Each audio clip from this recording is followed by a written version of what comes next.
पहिलो कोरिन्थी 1 अध्याय। परमेश्वरको इच्छाद्वारा ख्रीष्ट येशूको प्रेरित हुनलाई बोलाइएका पावल र हाम्रो भाइ सोस्थिनसबाट कोरिन्थीमा भएका परमेश्वरको मण्डलीलाई जो ख्रीष्ट येशूमा पवित्र भएको छ र तिनीहरूका साथसाथै हरेक स्थानमा सन्त हुनलाई बोलाइएकाहरू सबैलाई जसले प्रभु येशू ख्रीष्टका नाउँको पुकारा गर्दछन्, जो तिनीहरूका र हाम्रा प्रभु हुनुहुन्छ। परमेश्वर हाम्रा पिता र प्रभु येशू ख्रीष्टबाट तिमीहरूलाई अनुग्रह र शान्ति, धन्यवाद ज्ञापन। ख्रीष्ट येशूमा तिमीहरूलाई दिइएका परमेश्वरका अनुग्रहको कारण तिमीहरूका निम्ति म परमेश्वरमा सधैँ धन्यवाद चढाउँछु, किनकि हर प्रकारले अर्थात् सबै बोली र सबै ज्ञानमा तिमीहरू उहाँमा धनी भएका छौ। किनकि ख्रीष्टको विषयमा हाम्रो गवाही तिमीहरूमा सुदृढ भएको छ, ताकि तिमीहरूले हाम्रा प्रभु येशू ख्रीष्ट प्रकट हुने कुराको प्रतीक्षा गर्दा तिमीहरूमा कुनै आत्मिक वरदान अभाव हुँदैन। हाम्रा प्रभु येशू ख्रीष्टको दिनमा तिमीहरूलाई दोष रहित राख्न उहाँले तिमीहरूलाई अन्त्यसम्म सुदृढ राख्नुहुनेछ। परमेश्वर विश्वासयोग्य हुनुहुन्छ, जसद्वारा उहाँका पुत्र हाम्रा प्रभु र येशू ख्रीष्टको सङ्गतिमा तिमीहरू बोलाइयो। मण्डलीमा मतभेद। अब भाइ हो, हाम्रा प्रभु येशू ख्रीष्टको नाउँमा म तिमीहरूलाई आग्रह गर्दछु कि तिमीहरू सबै एकअर्कासँग सहमत हौ र तिमीहरूको माझमा केही फुट नहोस्, तर तिमीहरू एकै मन र एकै विचारका हौ। किनकि मेरा भाइ हो, तिमीहरूमा झगडा छ भन्ने कुरा क्लोएका परिवारहरूले मलाई खबर दिएका छन्। मेरो भनाइको तात्पर्य यही हो, तिमीहरू कसैले म पावलको, कसैले म अपोलोसको, कसैले म केफासको र कसैले म ख्रीष्टको हुँ भन्छ अरे। के ख्रीष्ट बाँडिनु भएको छ र के पावल तिमीहरूका निम्ति क्रुसमा टाङ्गियो र अथवा के पावलको नाउँमा तिमीहरू बप्तिस्मा भयो र? म परमेश्वरलाई धन्यवाद दिन्छु कि मैले तिमीहरूमध्ये क्रिस्पस र गायसलाई बाहेक अरू कसैलाई पनि बप्तिस्मा दिएको छैन। यसकारण मेरो नाउँमा बप्तिस्मा भयो भने तिमीहरू कसैले भन्न पाउने छैनौ। हो, मैले स्तिफनसको परिवारलाई पनि बप्तिस्मा दिएँ। यस उपरान्त मैले अरू कसैलाई बप्तिस्मा दिएँ कि दिइनँ त्यो मलाई थाहा छैन, किनभने बप्तिस्मा दिन होइन तर सुसमाचार प्रचार गर्न ख्रीष्टले मलाई पठाउनु भएको हो। सांसारिक बुद्धिको कुरामा होइन, नत्र त ख्रीष्टको क्रुसको शक्ति व्यर्थ हुनेछ। ख्रीष्ट नै परमेश्वरको ज्ञान र शक्ति, किनकि नष्ट भइरहेकाहरूका निम्ति क्रुसको सन्देश मूर्खता हो, तर हामी उद्धार पाइरहेकाहरूका निम्ति परमेश्वरको शक्ति हो। किनभने लेखिएको छ, म बुद्धिमानहरूको बुद्धि नष्ट पार्नेछु र चतुरहरूको चतुर्याई विफल तुल्याउनेछु। बुद्धिमान कहाँ छ? शास्त्री कहाँ छ? यस युगका तर्क गर्नेहरू कहाँ छन्? के परमेश्वरले यस संसारको बुद्धिलाई मूर्ख तुल्याउनु भएन र? संसारले आफ्नै बुद्धिद्वारा परमेश्वरलाई चिन्न नसकेको हुनाले उहाँको बुद्धि अनुसार हामीले प्रचारेको सुसमाचारको मूर्खताद्वारा नै विश्वास गर्नेहरूलाई बचाउन परमेश्वरले उचित ठहराउनु भयो। किनकि यहुदीहरू चिन्न माग्छन् र ग्रीकहरू बुद्धिको खोजमा छन्, तर हामी चाहिँ क्रुसमा टाङ्गिनु भएका ख्रीष्टलाई प्रचार गर्दछौँ, जो यहुदीहरूका निम्ति बाधा र अन्य जातिहरूका निम्ति मूर्खता हो, तर ती बोलावट भएकाहरूका निम्ति चाहे यहुदीहरू हुन् वा ग्रीकहरू हुन्, ख्रीष्ट नै परमेश्वरको शक्ति र बुद्धि हुनुहुन्छ। किनभने परमेश्वरको मूर्खता मानिसहरूको बुद्धि भन्दा श्रेष्ठ छ र परमेश्वरको दुर्बलता मानिसहरूको बलभन्दा शक्तिशाली छ। किनकि भाइ हो, जब तिमीहरू बोलाइएका थियौ तिमीहरू कस्ता थियौ सो विचार गर। सांसारिक स्तर अनुसार तिमीहरूमध्ये धेरैजना बुद्धिमान, धेरैजना शक्तिशाली र धेरैजना खानदानी थिएनौ, तर बुद्धिमानहरूलाई शर्ममा पार्न परमेश्वरले संसारका मूर्ख कुराहरूलाई छान्नुभयो र शक्तिशालीलाई शर्ममा पार्नलाई परमेश्वरले संसारका निर्बल कुराहरूलाई छान्नुभयो।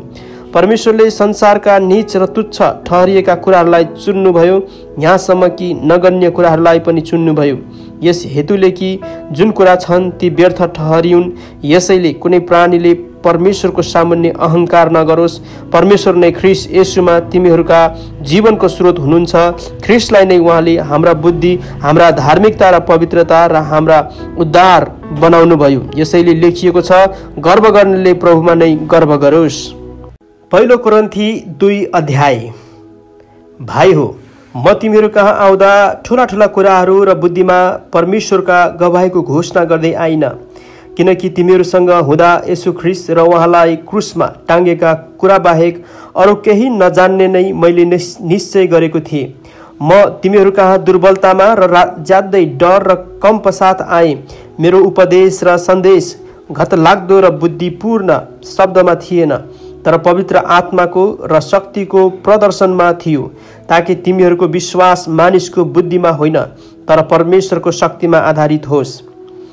पवित्र आत्माको ज्ञान तापनि परिपक्व भएकाहरूका बीचमा हामी बुद्धिको प्रचार गर्दछौँ, तर यस युगको बुद्धि होइन, न त यस युगका शासकहरूको बुद्धि जो निश्चय बिति जानेछ, तर हामी परमेश्वरको गुप्त र लुकेको बुद्धिको प्रचार गर्दछौँ, जो युग युग अघि हाम्रो महिमाको निम्ति परमेश्वरले नियुक्त गरिदिनु भयो। यस युगका कुनै पनि शासकहरूले त्यो कुरा बुझेनन्। तिनीहरूले बुझेका भएदेखि महिमाका प्रभुलाई क्रुसमा टाँग्ने नै थिएनन्। तर यसो लेखिएको छ, आँखाले नदेखेका र कानले नसुनेका र मानिसले मनमा नसोचेका यिनै कुरा परमेश्वरले उहाँलाई प्रेम गर्नेहरूका निम्ति तयार पार्नु भएको छ। परमेश्वरले हाम्रा निम्ति पवित्र आत्माद्वारा त्यो प्रकट गर्नुभएको छ, किनकि पवित्र आत्माले प्रत्येक कुरा खोज्नुहुन्छ। परमेश्वरका गहिरा गहिरा कुराहरू पनि खोजी गर्नुहुन्छ। मानिसभित्र रहेको आफ्नै आत्मा बाहेक कसले मानिसका विचारलाई बुझ्न सक्छ? त्यसरी नै परमेश्वरका विचार परमेश्वरका आत्मा बाहेक कसैले बुझ्दैन।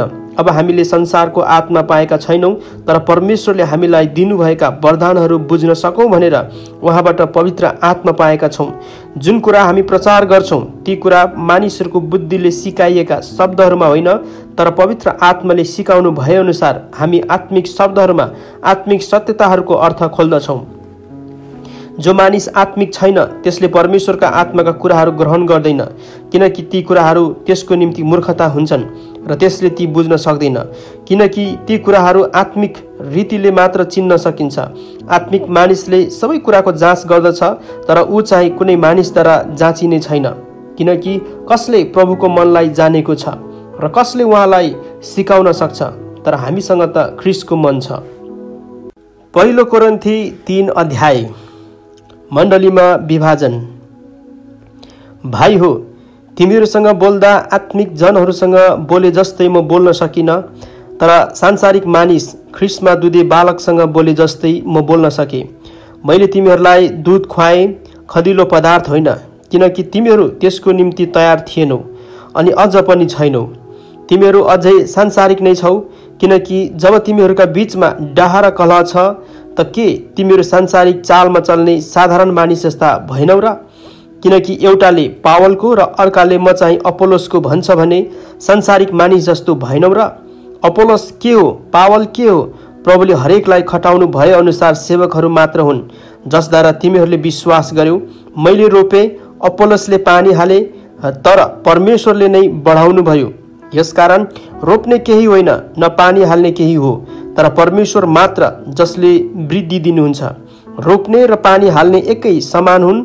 हरेकले आफ्ना आफ्नै मेहनत अनुसार आफ्नो ज्याला पाउनेछ, किनकि हामी परमेश्वरका सहकर्मी हौ। तिमीहरू चाहिँ परमेश्वरका खेत हौ, परमेश्वरका भवन हौ। मलाई दिइएको परमेश्वरको अनुग्रह अनुसार घर बनाउने निपुण कारिगरले जस्तै मैले जग बसाले र अर्काले त्यसमाथि घर बनाउँदै जान्छ। त्यसमाथि बनाउँदै जाने हरेक मानिसले कसरी बनाउँदैछ सो ध्यान दियोस्, किनकि जुन जग बसाली सकिएको छ जो येशू ख्रीष्ट हुनुहुन्छ, त्यसबाहेक कुनै मानिसले अर्को जग बसाल्न सक्दैन। अब यदि कुनै मानिसले यस जगमाथि सुन, चाँदी, बहुमूल्य पत्थर, काठ, घाँस वा पराल प्रयोग गरेर घर बनायो भने प्रत्येक मानिसको काम प्रकट हुनेछ, किनकि न्यायको दिनले त्यो खुलस्त गरिदिनेछ। त्यो आगोद्वारा प्रकट हुनेछ र हरेकले कस्तो काम गरेको छ सो आगोले जाँच गर्नेछ। यदि कुनै मानिसले त्यस जगमाथि बनाएको काम रहिरह्यो भने उसले इनाम पाउनेछ। यदि कुनै मानिसको काम जलेर नष्ट भयो भने त्यसले नोक्सानी भोग्नुपर्नेछ, तर त्यो आफै चाहिँ आगोबाट उम्के झै बाँच्नेछ। के तिमीहरूलाई थाहा छैन? तिमीहरू परमेश्वरका मन्दिर हौ र परमेश्वरका पवित्र आत्मा तिमीहरूमा वास गर्नुहुन्छ। यदि कसैले परमेश्वरको मन्दिरलाई नष्ट गर्छ भने परमेश्वरले त्यसलाई नष्ट गर्नुहुनेछ, किनकि परमेश्वरको मन्दिर पवित्र हुन्छ र त्यो मन्दिर तिमीहरू नै हौ। कसैले आफैलाई धोका नदेओस्। तिमीहरूमध्ये कसैले यस युगमा आफैलाई बुद्धिमान सम्झन्छ भने त्यो मूर्ख बनोस्, ताकि त्यो बुद्धिमान बन्न सकोस्। किनकि संसारको बुद्धि परमेश्वरको सामु मूर्खता हो, किनकि लेखिएको छ, उहाँले बुद्धिमानहरूलाई तिनीहरूको धूर्ततामा पक्रनुहुन्छ। फेरि बुद्धिमानहरूका विचार व्यर्थ हुन् भनी परमप्रभु जान्नुहुन्छ। यसै कारण कसैले मानिसहरूमाथि गर्व नगरोस्, किनकि सबै थोक तिमीहरूकै हुन्। चाहे पावल कि अपोलोस कि केफास अथवा संसार वा जीवन वा मृत्यु वा वर्तमान कि भविष्य, सबै तिमीहरूकै हुन् र तिमीहरू ख्रीष्टका हौ अनि ख्रीष्ट चाहिँ परमेश्वरका हुनुहुन्छ। पहिलो कोरिन्थी 4 अध्याय। ख्रीष्टका प्रेरितहरू। यसरी मानिसले हामीहरूलाई ख्रीष्टका सेवक र परमेश्वरका रहस्यहरूका भण्डारे ठान्नु पर्दछ। त्यसबाहेक यो आवश्यक छ कि भण्डारेहरू विश्वासयोग्य ठहरिनुपर्छ। तर तिमीहरूबाट वा मानिसको कुनै अदालतबाट मेरो इन्साफ हुनु यो त मेरो निम्ति अति सानो कुरा हो। म आफै पनि आफ्नो इन्साफ गर्दिन। मेरो आफ्नै विरुद्धमा केही छ भन्ने मलाई थाहा छैन, तर त्यसले मलाई निर्दोष साबित गर्दैन।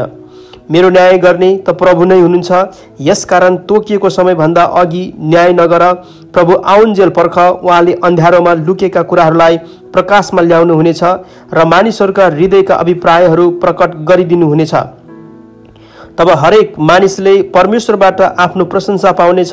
भाइ हो, मैले आफ्नो र अपोलोसको उदाहरण दिएर तिमीहरूका भलाइको निम्ति यी सब कुरा लेखेको छु, ताकि हामीबाट पवित्र धर्मशास्त्र अनुसार तिमीहरू जिउन सक र तिमीहरूमध्ये कोही पनि एक अर्काको विरुद्धमा घमण्डले नफुल।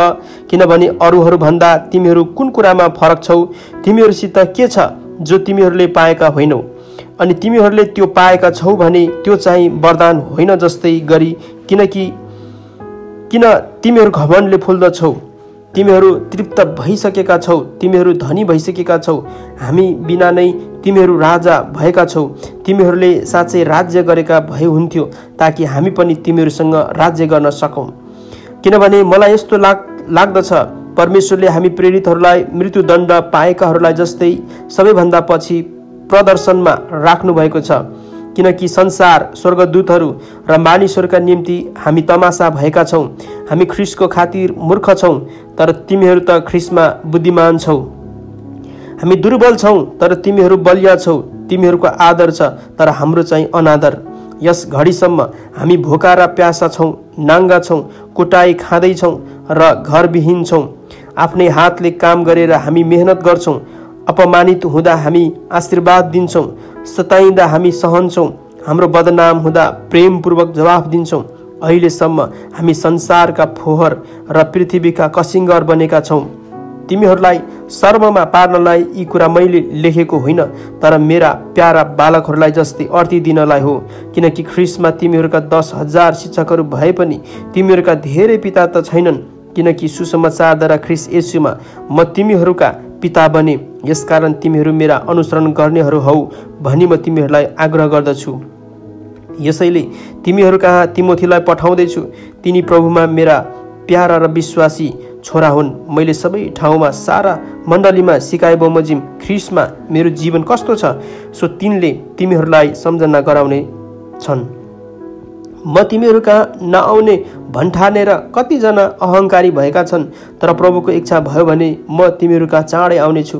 र ती अहङ्कारी मानिसहरूको कुरा होइन, तर तिनीहरूको शक्ति चाहिँ के रहेछ त्यसको पत्ता लगाउनेछु। किनकि परमेश्वरको राज्य कुरामा होइन, तर शक्तिमा हुन्छ। तिमीहरू के इच्छा गर्छौ म तिमीहरू कहाँ छडी लिएर आऊ कि नम्रताको आत्मामा प्रेम साथ? पहिलो कोरिन्थी 5 अध्याय। व्यभिचारको खण्डन। तिमीहरूका बीचमा व्यभिचार छ भन्ने कुरा पक्का गरी सुनिएको छ। यस्तो व्यभिचार जो अन्य जातिहरूमा पनि हुँदैन। तिमीहरूमध्ये कुनै एकजनाले आफ्नै बुबाकी पत्नी राखेको छ भन्ने सुनेको छु। तिमीहरू चाहिँ घमण्ड गर्छौ। तिमीहरूले त सो गर्नुपर्ने थिएन र? यस्तो काम गर्नेलाई तिमीहरूका बीचबाट हटाओ। म शरीरमा उपस्थित नभए पनि आत्मामा तिमीहरूसँग छु। म उपस्थित भए झैँ गरी यस्तो काम गर्नेको न्याय मैले गरिसकेको छु। जब तिमीहरू हाम्रा प्रभु येशूको नाउँमा भेला हुन्छौ र म आत्मामा तिमीहरूसँग उपस्थित हुन्छु अनि हाम्रा प्रभु येशूको शक्तिमा त्यस मानिसलाई शैतान कहाँ सुम्पिदेऊ ताकि त्यसको पापमय स्वभाव नाश होस् अनि प्रभुको दिनमा त्यसको आत्मा चाहिँ बाँचोस्। तिमीहरूको घमण्ड ठिक होइन। अलिकता खमीरले जम्मै ढिकालाई खमीरा बनाइहाल्छ भन्ने के तिमीहरूलाई थाहा छैन? नयाँ ढिका बन्नलाई पुरानो खमीरलाई निकाल, किनकि तिमीहरू वास्तवमा अखमिरी नै हौ।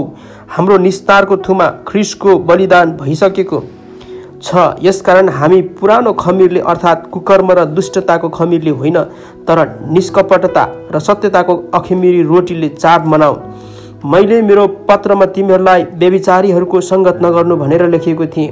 त्यसको अर्थ यस संसारका व्यभिचारीहरू, लोभीहरू वा लुटाहाहरू वा मूर्ति पूजकहरूसँग बिल्कुलै सङ्गत नगर्नु भनेको होइन, नत्र त तिमीहरू संसारबाट नै निस्किजानु पर्थ्यो। तर यस्ताको सङ्गत नगर्नु भनेर मैले तिमीहरूलाई लेखेँ, जसले आफैलाई विश्वासी भाइ हुँ भनी भन्छ तर वास्तवमा जो व्यभिचारी वा लोभी वा मूर्ति पूजक वा निन्दा गर्ने वा मतवाला वा लुटाहा हो त्यस्तो मानिससँग त खान पनि नबस्छ। किनकि बाहिरकाहरूको इन्साफ गर्नु मलाई के खाँचो? के तिमीहरूले मण्डली भित्रकाहरूको न्याय गर्नु पर्दैन र?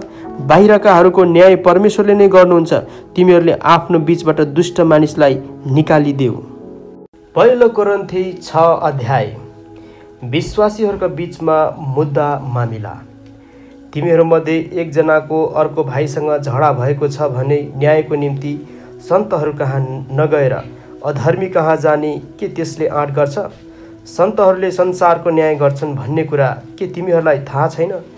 यदि संसारको न्याय तिमीहरूले नै गर्नुपर्छ भने सानाभन्दा साना मुद्दाहरू छिन्न के तिमीहरू अयोग्य छौ?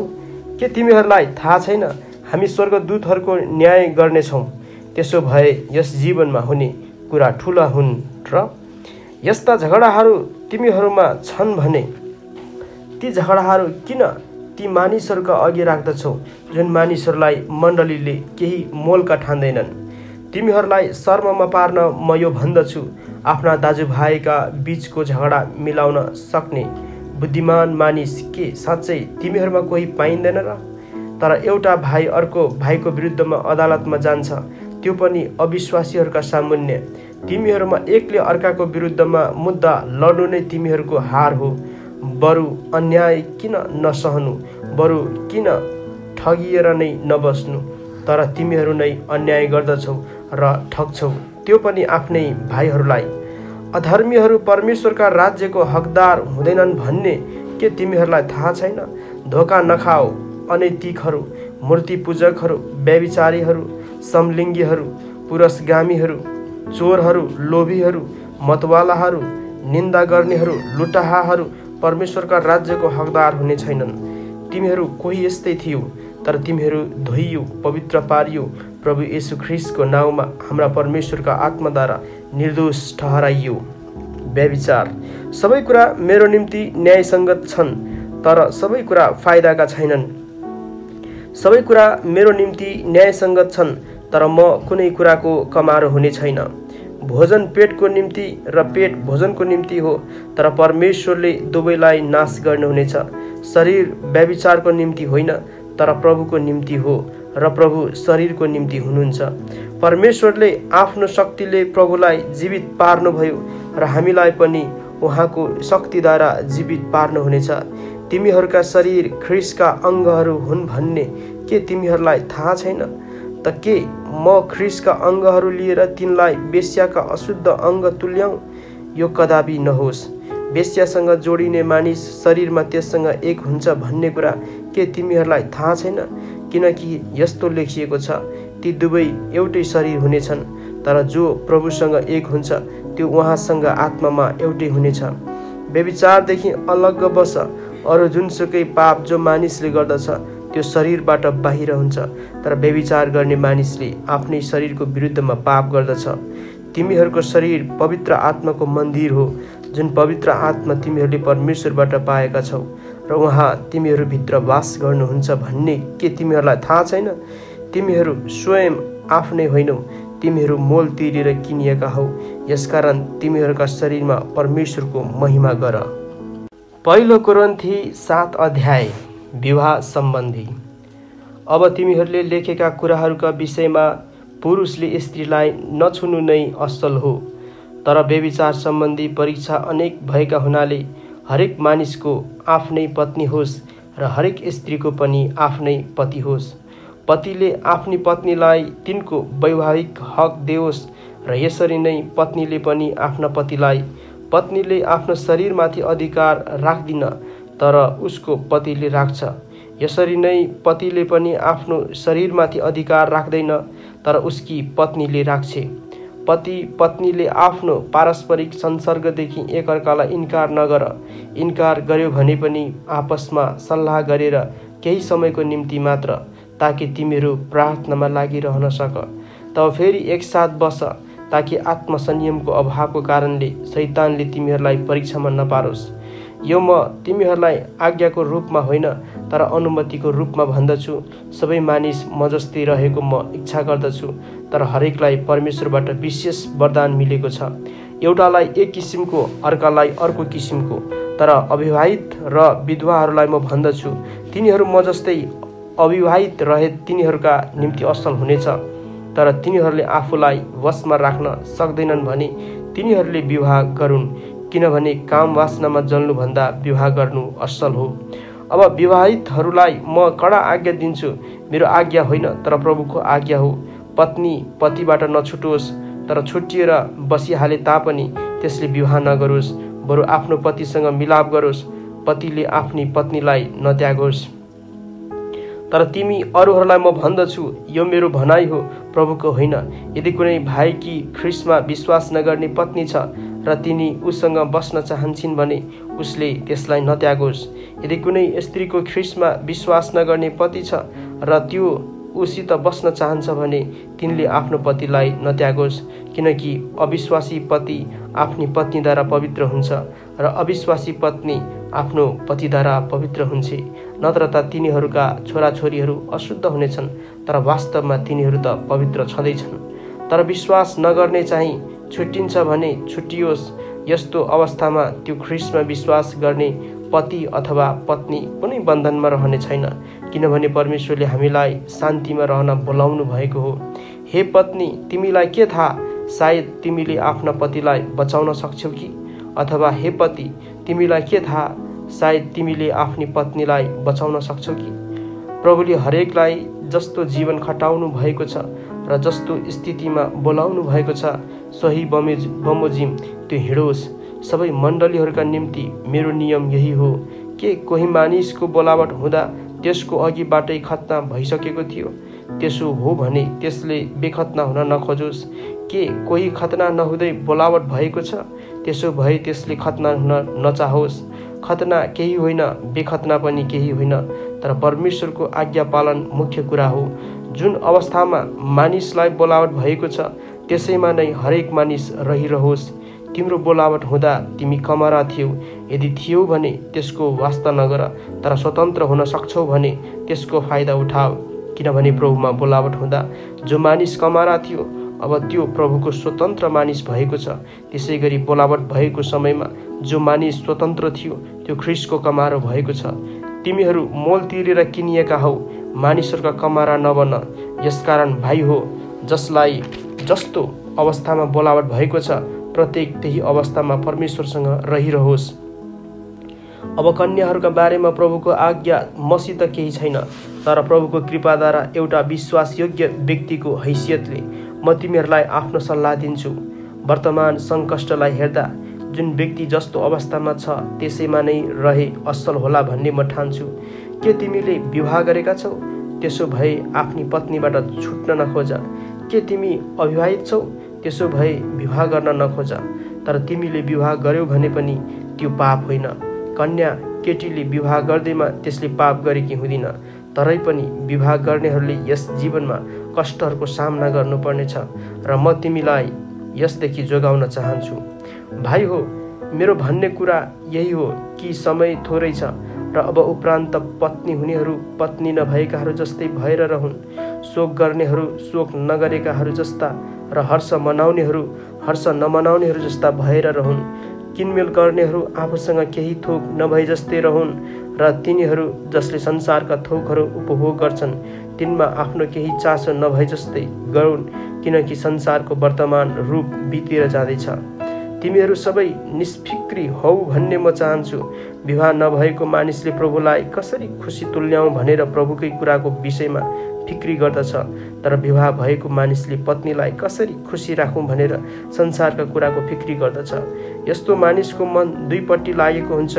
विवाह नभएकी स्त्रीले शरीर र आत्मा दुवैमा कसरी पवित्र रहौँ भनेर प्रभुकै कुरामा विश्वासमा फिक्री गर्दछ, तर विवाह भएकीले चाहिँ कसरी आफ्ना पतिलाई खुसी राखौँ भनी संसारका कुराको फिक्री गर्दछ।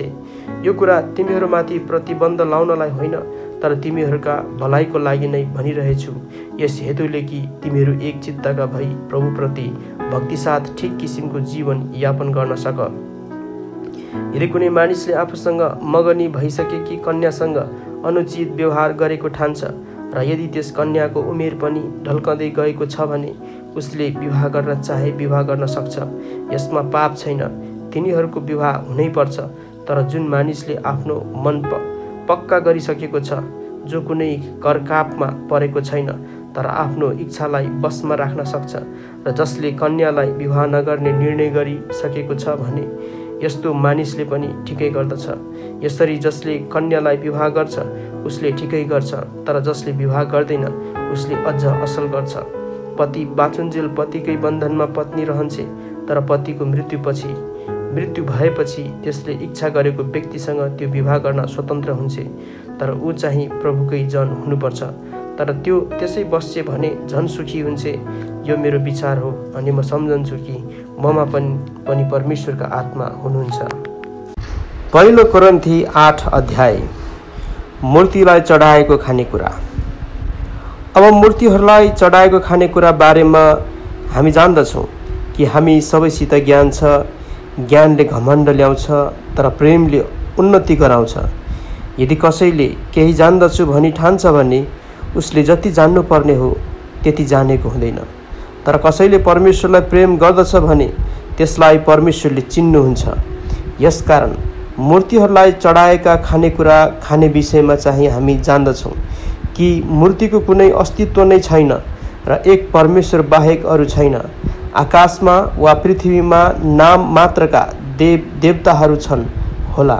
साँच्चै यस्ता धेरै देवदेवताहरू र प्रभुहरू छन्, तर हाम्रा निम्ति त एउटै परमेश्वर पिता हुनुहुन्छ, जसबाट सबै थोक हुन आए अनि उहाँकै निम्ति हामी जिउँदछौँ। हाम्रा निम्ति एउटै प्रभु येशू ख्रीष्ट हुनुहुन्छ, जसद्वारा सबै कुरा हुन आए र जसद्वारा हामी जिउँदछौँ। तापनि सबै मानिसमा त यो ज्ञान हुँदैन, तर कति मानिसहरूलाई मूर्ति पूजाको यति बानी बसेको हुन्छ कि तिनीहरूले यस्तो भोजन खाँदा साँच्चै मूर्तिलाई चढाएको भनी ठान्छन् र तिनीहरूको विवेक दुर्बल भएकोले अशुद्ध बन्छ। तर खानेकुराले हामीलाई परमेश्वरको दृष्टिमा बढी ग्रहणयोग्य बनाउँदैन। नखाँदैमा कुनै हानि छैन र खाँदैमा कुनै लाभ छैन, तर होसियार हौ, तिमीहरूको यो स्वतन्त्रता दुर्बलहरूका निम्ति ठोकरको कारण नबनोस्।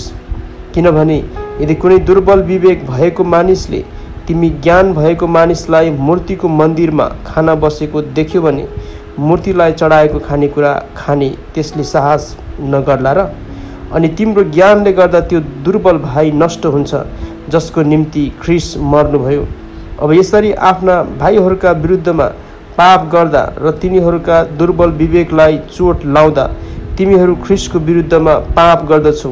यसकारण खानेकुराले मेरो भाइलाई बाधा पार्छ भने म आफ्नो भाइलाई बाधा नपार्नलाई कहिले मासु खाने छैन। पहिलो कोरिन्थी 9 अध्याय। प्रेरितको अधिकार। के म स्वतन्त्र छैन? के म प्रेरित होइन? के मैले येशू हाम्रा प्रभुलाई देखेको छैन? के प्रभुमा तिमीहरू मेरो कामको प्रतिफल होइनौ र? म अरूहरूका निम्ति प्रेरित नभए तापनि कमसे कम तिमीहरूका निम्ति त हुँ, किनभने प्रभुमा मेरो प्रेरितको कामको छाप तिमीहरू नै हौ। मेरो विरुद्धमा बोल्नेहरूलाई मेरो यही जवाब छ, के हामीलाई खाने पिउने अधिकार छैन? के अरू प्रेरितहरू जस्तै, प्रभुका भाइहरू र केफासलाई जस्तै हामीलाई पनि पत्नी लिएर हिँड्ने अधिकार छैन र? अथवा के बर्नबास र मलाई मात्र काम नगरिकन नै जीविका चलाउने अधिकार छैन? आफ्नै खर्चमा कसले सिपाहीको काम गर्छ र? दाखबारी लाएर कसले त्यसको फल खाँदैन?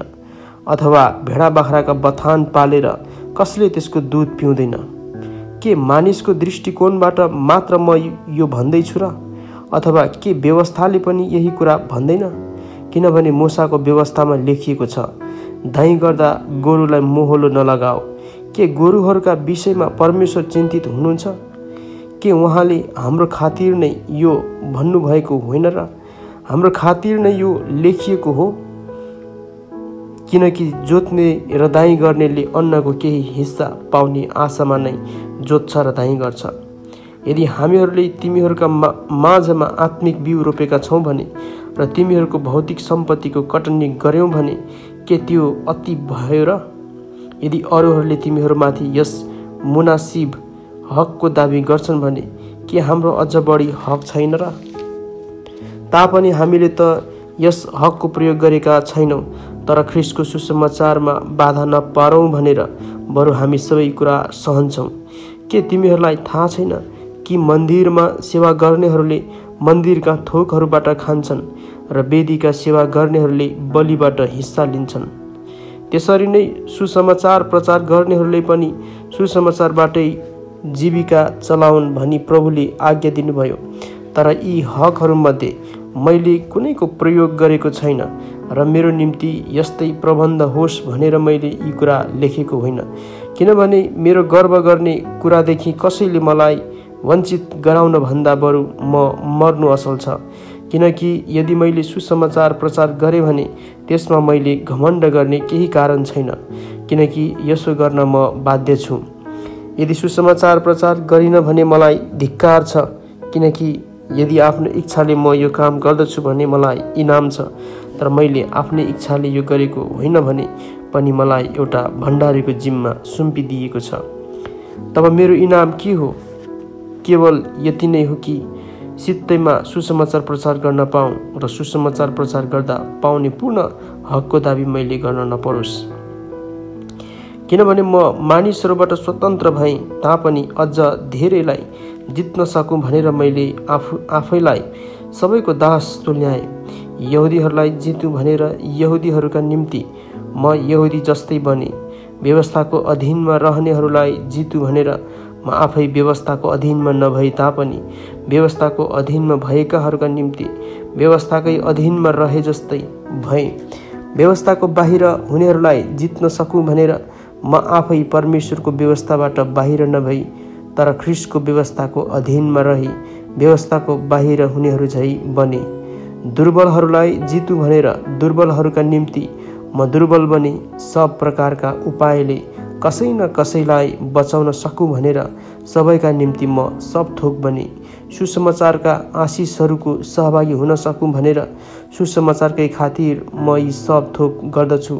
के तिमीहरूलाई थाहा छैन? दौडमा दगुर्नेहरू सबै दगुर्छन्, तर इनाम चाहिँ एउटैले मात्र पाउँछ। तिमीहरू इनाम प्राप्त गर्ने किसिमले दौड। खेलमा भाग लिने खेलाडी सबै थोकमा आत्मसंयमी हुनुपर्छ। तिनीहरू नष्ट भएर जाने मुकुट पाउनलाई यसो गर्दछन्, तर हामी चाहिँ अविनाशी मुकुट पाउनलाई यसो गर्दछौँ। यसकारण लक्ष्य नराखी म दगुर्दिन। हावामा मुक्का हान्नेले जस्तो म मुक्का हान्दिनँ, तर म आफ्नो शरीरलाई कठोरता साथ सधाउँछु र यसलाई बसमा राख्दछु। नत्र त अरूहरूलाई प्रचार गरेपछि म आफै चाहिँ अयोग्य ठहरिनेछु। पहिलो कोरिन्थी 10 अध्याय। इजरायलको इतिहासबाट चेतावनी। भाइ हो, तिमीहरूले यो कुरा जान भनी म चाहन्छु कि हाम्रा पुर्खाहरू सब बादलमुनि थिए र सबै समुद्रको बीचबाट भएर गए। अनि मोसामा तिनीहरू सबैले बादल र समुद्रमा बप्तिस्मा पाएका थिए। सबैले एउटै आत्मिक भोजन खाए, सबैले आत्मिक पानी पिए, किनकि तिनीहरूका साथसाथै हिँड्ने आत्मिक चट्टानको पानी तिनीहरूले पिए र त्यो चट्टान चाहिँ ख्रिस्ट नै हुनुहुन्थ्यो। तापनि तिनीहरूमध्ये धेरै जसोसँग परमेश्वर प्रसन्न हुनु भएन र तिनीहरू मरुभूमिमा नष्ट भए। उनीहरूले जस्तै हामीले खराबीको इच्छा नगरौँ भनी यी कुरा हाम्रो चेतावनीको लागि हुन्। तिनीहरूमध्ये कति झै तिमीहरू मूर्तिपूजक नहौ जस्तो लेखिएको छ। मानिसहरू खान र पिउनलाई बसे अनि नाच्नलाई उठे। हामी व्यभिचारमा फस्नु हुँदैन जसरी तिनीहरूमध्ये कतिजना फसे र एकै दिनमा 23,000 मरेका थिए। हामीले प्रभुको परीक्षा गर्नु हुँदैन जसरी तिनीहरूमध्ये कतिले गरे र सर्पहरूद्वारा नष्ट भएका थिए। हामीले गनगन गर्नु हुँदैन जसरी तिनीहरूमध्ये कतिले गरे र विनाशबाट नष्ट भएका थिए। यी कुराहरू तिनीहरूलाई उदाहरणको रूपमा भएथे र हाम्रै शिक्षाको निम्ति लेखिएका हुन्, जसमाथि युग युगको अन्त्य आइसकेको छ। यसकारण जसले खडा छु भनी सोचेको छ त्यो होसियार रहोस्, नत्र त त्यो लड्नेछ। मानिसलाई आइपर्ने परीक्षा बाहेक तिमीहरू अरू परीक्षामा परेका छैनौ, तर परमेश्वर विश्वासयोग्य हुनुहुन्छ जसले तिमीहरूलाई तिमीहरूका शक्तिदेखि बाहिरका परीक्षामा पर्न दिनुहुने छैन, तर तिमीहरूले सहन सकुन् भनेर परीक्षाको साथसाथै उम्कने बाटो पनि दिनुहुन्छ। यसरी तिमीहरू त्यसलाई खप्न सक्नेछौ। मूर्ति पूजाको भोज र प्रभु भोज। यसकारण मेरा प्रिय हो, मूर्ति पूजाबाट अलग्ग बस। समझदार मानिसहरूलाई जस्तै गरी म भन्दैछु, मैले भनेका कुरा तिमीहरू आफै विचार गर। आशिषका त्यो कचौरा जुनको निम्ति हामी आशिष माग्छौँ, के त्यो ख्रिस्टको रगतमा हुने सहभागिता होइन र? त्यो रोटी जुन हामी भाँच्छौँ, के त्यो ख्रिस्टको शरीरमा हुने सहभागिता होइन? किनभने रोटी एउटै हो। हामी धेरै भए तापनि एउटै शरीर हौँ, किनकि हामी सबै एउटै रोटीबाट खान्छौँ। इजरायल जातिलाई हेर, बलिदानको वस्तु खानेहरू के वेदीका सहभागी भएनन् र? म के भन्न लागिरहेछु त, के मूर्तिलाई चढाएको थोक केही हो र? अथवा मूर्ति नै केही चिज हो र? त्यसो होइन, तर म यही भन्न लागिरहेछु कि मूर्ति पूजकहरूले जो बलि चढाउँछन् त्यो परमेश्वरलाई होइन तर भूत प्रेतलाई चढाउँछन्, र तिमीहरू भूत प्रेतसँग सहभागी हौ भन्ने म चाहन्न। तिमीहरू प्रभुको कचौरा र भूत प्रेतको कचौरा दुवैबाट पिउन सक्दैनौ। तिमीहरू प्रभुको टेबिल र भूत प्रेतको टेबिल दुवैबाट खान सक्दैनौ। के हामीले प्रभुलाई डाही तुल्याउने? के हामी उहाँभन्दा शक्तिशाली छौँ? विश्वासीहरूको स्वतन्त्रता। सबै कुरा न्यायसङ्गत छन्, तर सबै कुरा फाइदाका छैनन्। सबै कुरा न्यायसङ्गत छन्, तर सबै कुराले सुधार गर्दैनन्। कसैले पनि आफ्नो भलाइ नखोजोस्, तर आफ्नो छिमेकीको भलाइ खोजोस्। मासु पसलहरूमा के बेचिन्छ, विवेकको खातिर केही सोधपुछ नगरी त्यो खाओ, किनभने पृथ्वी र त्यसमा भएका यावत थोकहरू सबै परमेश्वरकै हुन्। कुनै एक अविश्वासीले तिमीहरूलाई भोजमा निम्त दिँदा तिमीलाई जाने इच्छा भयो भने तिम्रो अगाडि नै जे राखिदिएको हुन्छ विवेकको खातिर केही सोधपुछ नगरी खाओ। तर कोही मानिसले तिमीलाई यो त बलिमा चढाएको हो भन्यो भने बताइदिनेको खातिर र विवेकको खातिर त्यो नखाओ। तिम्रो होइन, तर त्यसको विवेकको खातिर। मेरो स्वतन्त्रताको न्याय अर्काको विवेकले किन हुने र? यदि धन्यवाद दिएर म खाँदैछु भने धन्यवाद दिएर खाएको भोजको निम्ति किन मेरो निन्दा हुने? यसकारण चाहे तिमीहरू खाओ अथवा पियो वा तिमीहरू जेसुकै गर, सबै परमेश्वरका महिमाको निम्ति गर। कसैलाई ठेस लाग्ने काम नगर, चाहे यहुदीलाई होस् वा ग्रिकलाई होस् वा परमेश्वरको मण्डलीलाई होस्। जसरी म पनि मैले गर्ने सबै काममा सबै मानिसहरूलाई प्रसन्न राख्ने कोसिस गर्दछु। म आफ्नै होइन, तर धेरैको हित खोज्दछु ताकि तिनीहरूको उद्धार होस्। पहिलो कोरिन्थी 11 अध्याय। स्त्रीले केस ढाक्ने कुरा। मेरो अनुसरण गर्ने हौ जसरी म ख्रिस्टको अनुसरण गर्दछु। म तिमीहरूको तारिफ गर्दछु किनकि सबै विषयमा तिमीहरू मलाई सम्झन्छौ र मैले तिमीहरूलाई दिएका शिक्षाहरू कायम राख्दछु। तर तिमीहरूले यो बुझ भन्ने म चाहन्छु कि हरेक मानिसको शिर ख्रिस्ट हुनुहुन्छ। स्त्रीको शिर तिनको पति हो अनि ख्रिस्टको शिर परमेश्वर हुनुहुन्छ। प्रार्थना गर्दा वा अगमबानी बोल्दा आफ्नो शिर ढाक्ने मानिसले आफ्नो शिरको अपमान गर्दछ, तर शिर खुला राखेर प्रार्थना गर्ने अथवा अगमबानी बोल्ने स्त्रीले आफ्नो शिरको अपमान गर्दछ, किनकि यो तिनले आफ्नो केस खौरेको जस्तो हो। किनकि कुनै स्त्रीले शिर ढाक्दिन भने बरु तिनले केस काटोस्, तर केस काट्नु कि खौरनु स्त्रीको निम्ति शर्मको कुरो हो भने त तिनले शिरमा घुम्टो हालोस्। किनकि पुरुषले आफ्नो शिर ढाक्नु हुँदैन, किनभने ऊ परमेश्वरको प्रतिरूप र गौरव हो, तर स्त्री चाहिँ पुरुषको गौरव हो। किनकि पुरुष स्त्रीबाट बनिएको होइन, तर स्त्री चाहिँ पुरुषबाट बनिएकी हो। स्त्रीको निम्ति पुरुष सृष्टि भएको होइन, तर स्त्री पुरुषको निम्ति हो। यसै कारण र स्वर्गदूतहरूका खातिर पनि स्त्रीले आफ्नो शिर घुम्टोले ढाकेको हुनुपर्छ। तरै पनि प्रभुमा पुरुषबाट स्त्री स्वतन्त्र हुँदिन, न त स्त्रीबाट पुरुष नै। किनकि जसरी पुरुषबाट स्त्री बनिए त्यसरी नै पुरुष स्त्रीबाट जन्मन्छ। तर सब थोक परमेश्वरबाट नै आउँदछन्। तिमीहरू आफै विचार गर, शिर नढाकी परमेश्वरलाई प्रार्थना गर्न स्त्रीलाई सुहाउँछ र? पुरुषले लामो केश पाल्यो भने त्यो त्यसको निम्ति शर्मको कुरो हो भनी के प्रकृतिले पनि तिमीहरूलाई सिकाउँदैन र? तर यदि स्त्रीको लामो केश छ भने त त्यो तिनको निम्ति गौरव हो, किनकि स्त्रीको केश तिनलाई ढाक्नलाई दिएको हो। तर कसैले यस विषयमा वाद विवाद उठाउन चाहन्छ भने हाम्रो कुनै यस्तो रीति छैन, न त परमेश्वरका मण्डलीहरूको नै छ। प्रभु भोज। तर यी आदेश दिँदा म तिमीहरूको तारिफ गर्दिन, किनकि तिमीहरू भेला हुँदा त्यो असलको निम्ति हुँदैन, तर त्यो अझ खराबीको निम्ति हुन्छ। किनकि पहिले त मण्डलीमा एकसाथ भेला हुँदा तिमीहरूमा फाटो हुन्छ भन्ने म सुन्दछु, अनि केही मात्रामा म त्यो विश्वास पनि गर्दछु। तिमीहरूमध्ये ग्रहणयोग्य ठहरिएकाहरू चिनिनलाई तिमीहरूमा मतभेद हुनु पनि आवश्यक नै छ। जब तिमीहरू एकसाथ भेला भएर खानपान गर्छौ त्यो चाहिँ प्रभु भोज होइन, किनकि खाना बस्दा हरेकले आफ्नो भोजन खान थाल्छ र कोही भोकै रहन्छ अनि कोही चाहिँ मदले मातेको हुन्छ। के खाना र पिउनलाई के तिमीहरूका आफ्ना घर छैनन् र? अथवा के तिमीहरू परमेश्वरको मण्डलीलाई तुच्छ ठान्छौ र केही नहुनेहरूको अपमान गर्दछौ? म तिमीहरूलाई के भनौँ? के यसको निम्ति म तिमीहरूको तारिफ गरौँ?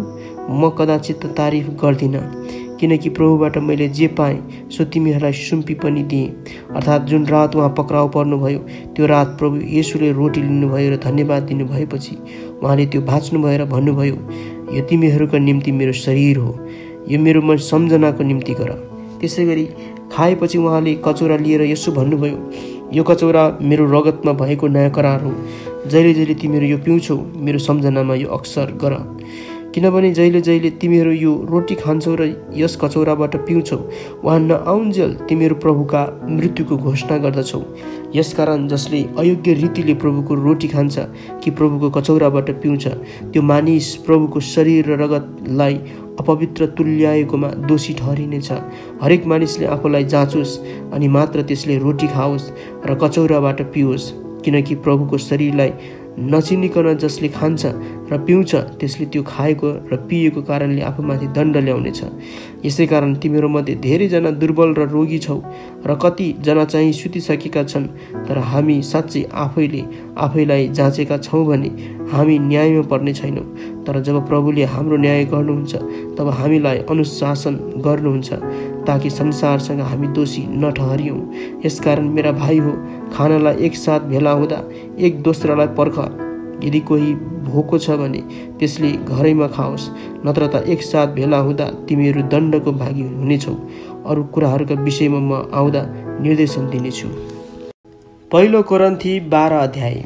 आत्मिक वरदानहरू। भाइ हो, अब आत्मिक वरदानको विषयमा तिमीहरू अजान रहो भन्ने मेरो इच्छा छैन।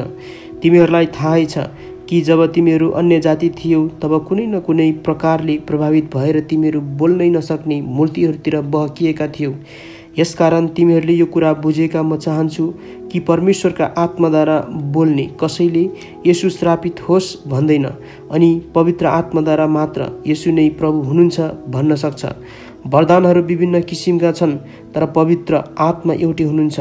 सेवाहरू धेरै थरीका हुन्छन्, तर प्रभु एउटै हुनुहुन्छ। कामहरू धेरै किसिमका छन्, तर उनै परमेश्वरले हरेकलाई ती काम गर्ने प्रेरणा दिनुहुन्छ। सबैका हितको लागि नै पवित्र आत्माको काम प्रकट हुन हरेकलाई दिएको छ। कसैलाई पवित्र आत्माद्वारा बुद्धिका कुरा बोल्ने, कसैलाई उनै पवित्र आत्मा अनुसार ज्ञानका कुरा बोल्ने, कसैलाई उनै पवित्र आत्माद्वारा विश्वास गर्ने, कसैलाई उनै एक पवित्र आत्माद्वारा रोग निको पार्ने वरदानहरू दिएका छन्। कसैलाई आश्चर्य कामहरू गर्ने, कसैलाई अगमबानी बोल्ने, कसैलाई आत्माहरू छुट्याउन सक्ने, कसैलाई भिन्न भिन्न किसिमका भाषाहरू बोल्ने, कसैलाई चाहिँ ती भाषाहरूको अर्थ खोलिदिने, तर यी सबै उनै एक पवित्र आत्माका कामहरू हुन्। उहाँले हरेकलाई उहाँको इच्छाअनुसार वरदानहरू दिनुहुन्छ। एउटै शरीर धेरै अङ्गहरू, किनकि जस्तो शरीर एक छ र त्यसका धेरै अङ्गहरू हुन्छन् र शरीरका सम्पूर्ण अङ्गहरू धेरै भए तापनि शरीर चाहिँ एउटै हुन्छ। ख्रीष्ट पनि त्यस्तै हुनुहुन्छ, किनकि एउटै पवित्र आत्माद्वारा हामी सबैले एउटै शरीरमा बप्तिस्मा पाएका छौँ। यहुदी वा ग्रीक, कमारो वा फुक्का, हामी सबैलाई एउटै पवित्र आत्माद्वारा पिउन दिइयो, किनकि शरीर एउटै अङ्गबाट मात्र होइन तर धेरै अङ्गहरूबाट बनिएको हुन्छ। यदि खुट्टाले म हात होइन यसैले म शरीरको अङ्ग होइन भन्यो भने के त्यो शरीरको अङ्ग हुँदैन र? कानले म आँखा होइन यसैले म शरीरको अङ्ग होइन भन्यो भने त्यो शरीरको अङ्ग हुँदैन र? यदि जम्मै शरीर आँखा हुँदो हो त सुन्ने कहाँबाट? यदि जम्मै शरीर कान हुँदो हो त सुँग्ने कहाँबाट? तर परमेश्वरले आफ्नो इच्छा बमोजिम शरीरमा हरेक अङ्ग मिलाएर राखिदिनु भएको छ। यदि ती जम्मै एउटै अङ्ग हुँदा हुन् त शरीर कहाँ हुने? तर अङ्गहरू धेरै छन् तापनि शरीर चाहिँ एउटै। आँखाले हातलाई मलाई तेरो दरकार छैन भन्न सक्दैन र शिरले पनि खुट्टालाई मलाई तिमीहरूको दरकार छैन भन्न सक्दैन। बरु शरीरका अझ दुर्बल देखिने अङ्गहरू नै नभई नहुने हुन्छन्। शरीरका ती अङ्गहरू जुनहरूलाई हामी कम महत्त्वका ठान्छौँ तिनलाई हामी बढ्ता आदर दिन्छौँ। प्रत्यक्ष रूपले देखाउन नसकिने अङ्गहरूलाई हामी बढी भद्रता साथ राख्छौँ। प्रत्यक्ष देखाउन सकिने हाम्रा अङ्गहरूलाई त्यस्तो हिफाजत चाहिँदैन, तर परमेश्वरले हाम्रो शरीरलाई यसरी मिलाउनु भएको छ कि हीन अङ्गहरूलाई बढी आदर प्रदान गर्नुभएको छ, ताकि शरीरमा बेमेल नहोस् तर अङ्गहरू एउटाले अर्काको निम्ति समान वास्ता राखुन्। यदि एउटा अङ्गलाई कष्ट भयो भने सबै अङ्गहरूले सँगै कष्ट भोग्छन्, अथवा एउटा अङ्गको आदर भयो भने सबै अङ्गहरूले सँगै आनन्द मनाउँछन्। तिमीहरू ख्रीष्टका शरीर हौ र हरेक त्यसका अङ्गहरू हौ। परमेश्वरले मण्डलीमा पहिले प्रेरितहरू, दोस्रो अगमवक्ताहरू, तेस्रो शिक्षकहरू, तब आश्चर्य काम गर्नेहरू र निको पार्ने वरदान पाएकाहरू, सहायता गर्नेहरू, प्रशासन गर्नेहरू, विभिन्न भाषा बोल्नेहरू नियुक्त गर्नुभएको छ। के सबै प्रेरितहरू हुन्? के सबै अगमवक्ता हुन्? के सबै शिक्षक हुन्? के सबै आश्चर्य कर्म गर्नेहरू हुन्? के सबैसँग निको पार्ने वरदानहरू हुन्छन्? के सबैले विभिन्न भाषा बोल्दछन्? के सबैले अर्थ खोल्न सक्छन् र? तर अझ उच्च वरदानहरूको उत्कट इच्छा गर अनि म तिमीहरूलाई झन उत्तम मार्ग बताउँछु। पहिलो कोरिन्थी 13 अध्याय। प्रेम। मैले मानिसहरू र स्वर्गदूतहरूको भाषामा बोले तापनि ममा प्रेम छैन भने म हल्ला मचाउने घण्टा र झ्याइझ्याइ गर्ने झ्याली मात्र हुन्छु। मसँग अगमवाणी बोल्ने शक्ति होला र सबै रहस्य र सबै ज्ञानहरू बुझ्न सकौला र पहाडहरू हटाउन सक्ने सम्मको सम्पूर्ण विश्वास मसित होला, तर ममा प्रेम चाहिँ छैन भने म केही पनि होइन। यदि मैले सारा सम्पत्ति बाँडिदिए र मेरो शरीर जलाउनलाई दिइहालेँ तर मसित प्रेम छैन भने मलाई केही लाभ हुँदैन। प्रेम सहनशील हुन्छ र दयालु हुन्छ। प्रेमले डाहा गर्दैन न सेखी गर्छ। प्रेम हट्ठी हुँदैन न ढिठ हुन्छ। प्रेमले आफ्नै कुरामा जिद्दी गर्दैन, झर्को मान्दैन, खराबीको हिसाब राख्दैन। प्रेम खराबीमा प्रसन्न हुँदैन तर ठिक कुरामा रमाउँछ। प्रेमले सबै कुरा सहन्छ, सबै कुराको पत्यार गर्छ, सबै कुरामा आशा राख्छ, सबै कुरामा स्थिर रहन्छ। प्रेमको कहिले अन्त्य हुँदैन। अगमवाणीहरू बितेर जानेछन्, भाषाहरू बन्द हुनेछन्, ज्ञान टली जानेछ। हाम्रो ज्ञान अपूर्ण छ, हाम्रो अगमवाणी अपूर्ण छ, तर जब सिद्धता चाहिँ आउनेछ तब अपूर्णता टली जानेछ। जब म बालक थिएँ तब बालक जस्तै बोल्थेँ, बालकले जस्तो विचार गर्थेँ, बालकले जस्तै तर्क गर्थेँ, तर जब म जवान भएँ तब बालकको चाल छोडिदिएँ। अहिले हामी ऐनामा जस्तै धमिलोसँग देख्छौँ तर त्यस बेला चाहिँ छर्लङ्ग देख्नेछौँ। अहिले म थोरै मात्र बुझ्दछु, त्यस बेला चाहिँ पुरै बुझ्नेछु, जसरी म पनि पूर्ण रूपले चिनिएको छु। अब विश्वास, आशा, प्रेम यी तीन रहन्छन्, तर यिनमा सर्वोत्तम चाहिँ प्रेम नै हो। पहिलो कोरिन्थी 14 अध्याय। अगमवाणी र भाषाका वरदानहरू। प्रेमलाई तिमीहरूको लक्ष्य बनाऊ र आत्मिक वरदानहरूका निम्ति उत्कट अभिलाषा राख, विशेष गरी अगमवाणी बोल्नका निम्ति, किनकि अन्य भाषामा बोल्नेले मानिसहरूसँग होइन तर परमेश्वरसँग बोल्दछ। उसले के भन्दैछ कसैले बुझ्दैन, पवित्र आत्मामा रहस्यका कुराहरू नै ऊ बोल्दछ। तर अगमवाणी बोल्ने हरेकले मानिसहरूसँग नै बोल्दछ, तिनीहरूका आत्मिक वृद्धि, उत्साह र सान्त्वनाका निम्ति ऊ बोल्दछ। अन्य भाषामा बोल्नेले आफ्नै आत्मिक वृद्धि गर्दछ, तर अगमवाणी बोल्नेले मण्डलीको आत्मिक वृद्धि गराउँछ। तिमीहरू सबै अन्य भाषा बोल भन्ने म चाहन्छु, तर त्यसभन्दा अझ बढी तिमीहरूले अगमवाणी बोलेका म चाहन्छु। मण्डलीको आत्मिक वृद्धिको निम्ति कसैले अर्थ खोलिदिएन भने अन्य भाषामा बोल्ने भन्दा अगमवाणी बोल्ने श्रेष्ठ हो। भाइ हो, यदि म तिमीहरू कहाँ अन्य भाषामा बोल्दै आएँ तर तिमीहरू कहाँ कुनै प्रकाश अथवा ज्ञान वा अगमवाणी वा शिक्षा ल्याइन भने मबाट तिमीहरूलाई के फाइदा हुन्छ? बाँसुरी वा बिना जस्ता निर्जीव बाजाबाट स्पष्ट ध्वनि निस्केन भने कसले भन्न सक्छ के बजिरहेछ? यदि तुरहीले स्पष्ट ध्वनि दिएन भने युद्धको निम्ति को तयार हुने? तिमीहरूसँग पनि यस्तै हुन्छ। यदि बुझ्नै नसकिने शब्द तिमीहरू आफ्नो जिब्रोले बोल्दछौ भने तिमीहरूले के भनिरहेछौ कसले बुझ्ने? तिमीहरू त हावामा बोलिरहेझै हुनेछौ। संसारमा सायद धेरै किसिमका भाषाहरू छन्, यी कुनै पनि अर्थहीन छैनन्। यदि बोलेको भाषाको अर्थ मैले बुझिन भने त बोल्नेको निम्ति म विदेशी हुन्छु र त्यो बोल्ने चाहिँ मेरो निम्ति विदेशी हुनेछ। यसरी नै तिमीहरू पनि पवित्र आत्माका वरदानहरूका निम्ति उत्सुक भएका हुनाले मण्डलीका निर्माणको काममा श्रेष्ठता हासिल गर्ने प्रयत्न गर। यसकारण अन्य भाषामा बोल्नेले त्यसको अर्थ खोल्ने शक्तिको निम्ति प्रार्थना गरोस्, किनभने मैले अन्य भाषामा प्रार्थना गर्दा मेरो आत्माले प्रार्थना गर्दछ तर मेरो दिमाग चाहिँ निष्फल हुन्छ। अब मैले के गर्ने त? म आत्माले प्रार्थना गर्नेछु र दिमागले पनि प्रार्थना गर्नेछु। आत्माले स्तुति गर्नेछु र म दिमागले पनि स्तुति गर्नेछु। नत्र त तिमीले आत्मामा परमेश्वरको प्रशंसा गर्दा बुझ्न नसक्ने बाहिरको मानिसले तिम्रो धन्यवादको प्रार्थना पछि आमेन कसरी भन्ने, जबकि तिमीले के भनेको सो उसैले बुझ्दैन। तिमी त राम्ररी धन्यवाद दिन्छौ होला, तर त्यसले त्यो अर्को मानिसको केही आत्मिक वृद्धि गर्दैन। म परमेश्वरलाई धन्यवाद चढाउँछु किनकि तिमीहरू सबैभन्दा बढी म अन्य भाषामा बोल्दछु। तापनि मण्डलीमा अन्य भाषामा 10,000 शब्द बोल्नु भन्दा त बरु आफ्नै दिमागले 5वटा शब्द अरूहरूलाई शिक्षा दिने हेतुले म बोल्न चाहन्छु। भाइ हो, सोच विचारमा बालक नहो, खराबीको निम्ति बालक बन, तर सोच विचारमा परिपक्व बन। व्यवस्थामा लेखिएको छ, अनौठो भाषा बोल्ने मानिसहरूबाट र विदेशीका ओठबाट यी मानिसहरूसँग म बोल्नेछु र पनि तिनीहरूले मेरो कुरा सुन्ने छैनन्, परमप्रभु भन्नुहुन्छ।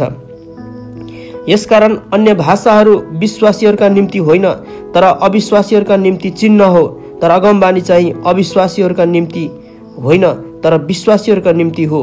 यदि जम्मै मण्डली भेला भएर हरेकले अन्य भाषामा बोल्यो भने र विश्वास नगर्ने मानिसहरू नबुझ्नेहरू त्यहाँ आयो भने के तिनीहरूले तिमीहरूलाई बौलाहा भन्ने छैनन् र? तर सबैले अगमवाणी गरिरहेको बेला कोही अविश्वासी वा बाहिरको मानिस त्यहाँ पस्यो भने उसलाई सबैद्वारा आफ्नो पापको बोध हुनेछ र सबैद्वारा ऊ जाँचिनेछ। त्यसको हृदयका गुप्त कुराहरू प्रकट हुनेछन् र घोप्टो परेर त्यसले परमेश्वरलाई पुज्नेछ र त्यसले परमेश्वर तिमीहरूका माझमा हुनुहुन्छ भन्ने घोषणा गर्नेछ। सुव्यवस्थित आराधना। भाइ हो, अब हामी के भनौँ त? तिमीहरू एकसाथ भेला हुँदा हरेकसँग भजन वा शिक्षा, प्रकाश, अन्य भाषा वा अर्थ खोलाइ हुन्छ। यी सबै कुरा आत्मिक वृद्धिको निम्ति गरिउन्। कसैले अन्य भाषामा बोल्छ भने 2 जनाले मात्र अथवा बढीमा 3 जना समेतले पालोसँग बोलुन् र 1 जनाले त्यसको अर्थ खोलोस्। तर अर्थ खोल्ने त्यहाँ कोही नभए बोल्ने मानिस मण्डलीको सभामा चुप रहोस् र त्यो आफैसँग र परमेश्वरसँग बोलोस्। अगमवाणी बोल्ने चाहिँ 2 अथवा 3 जना हुन् र अरूले तिनीहरूले बोलेको कुरा राम्ररी जाँच गरून्।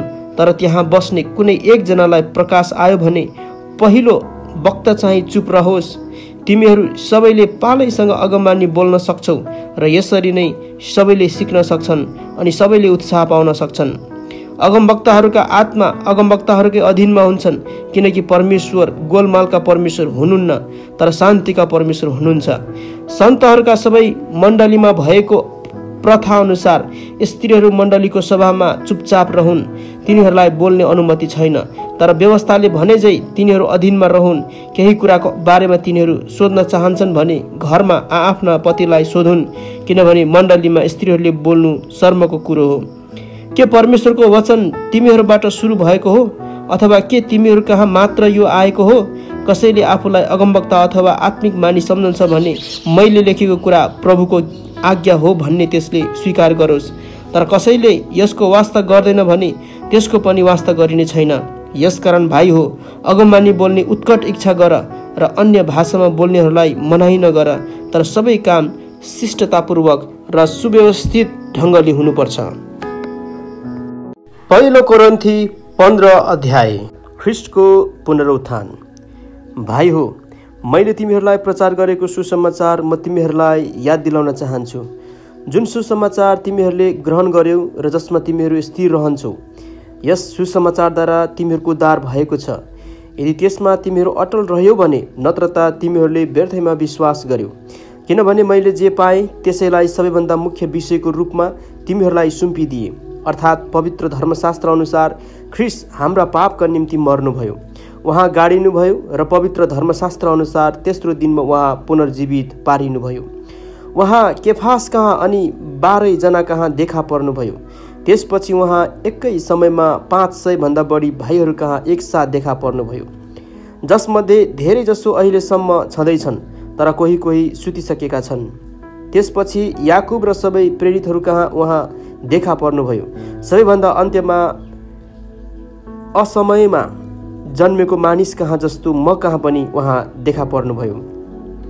किनकि प्रेरितहरूमध्ये म सबैभन्दा तुच्छ हुँ, म प्रेरित भनिने योग्यको छैन, किनभने मैले परमेश्वरको मण्डलीलाई खेदो गरेँ।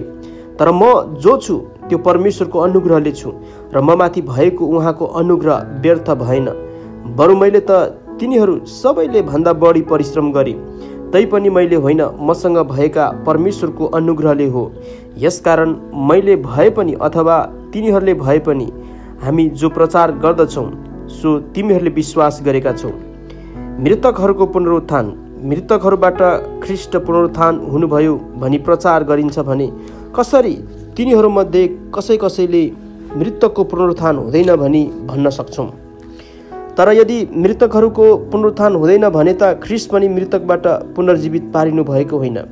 यदि ख्रिस्ट मृतकबाट पुनर्जीवित पारिनु भएको होइन भने त हाम्रो प्रचार व्यर्थ हुन्छ र तिमीहरूको विश्वास पनि व्यर्थ हुन्छ।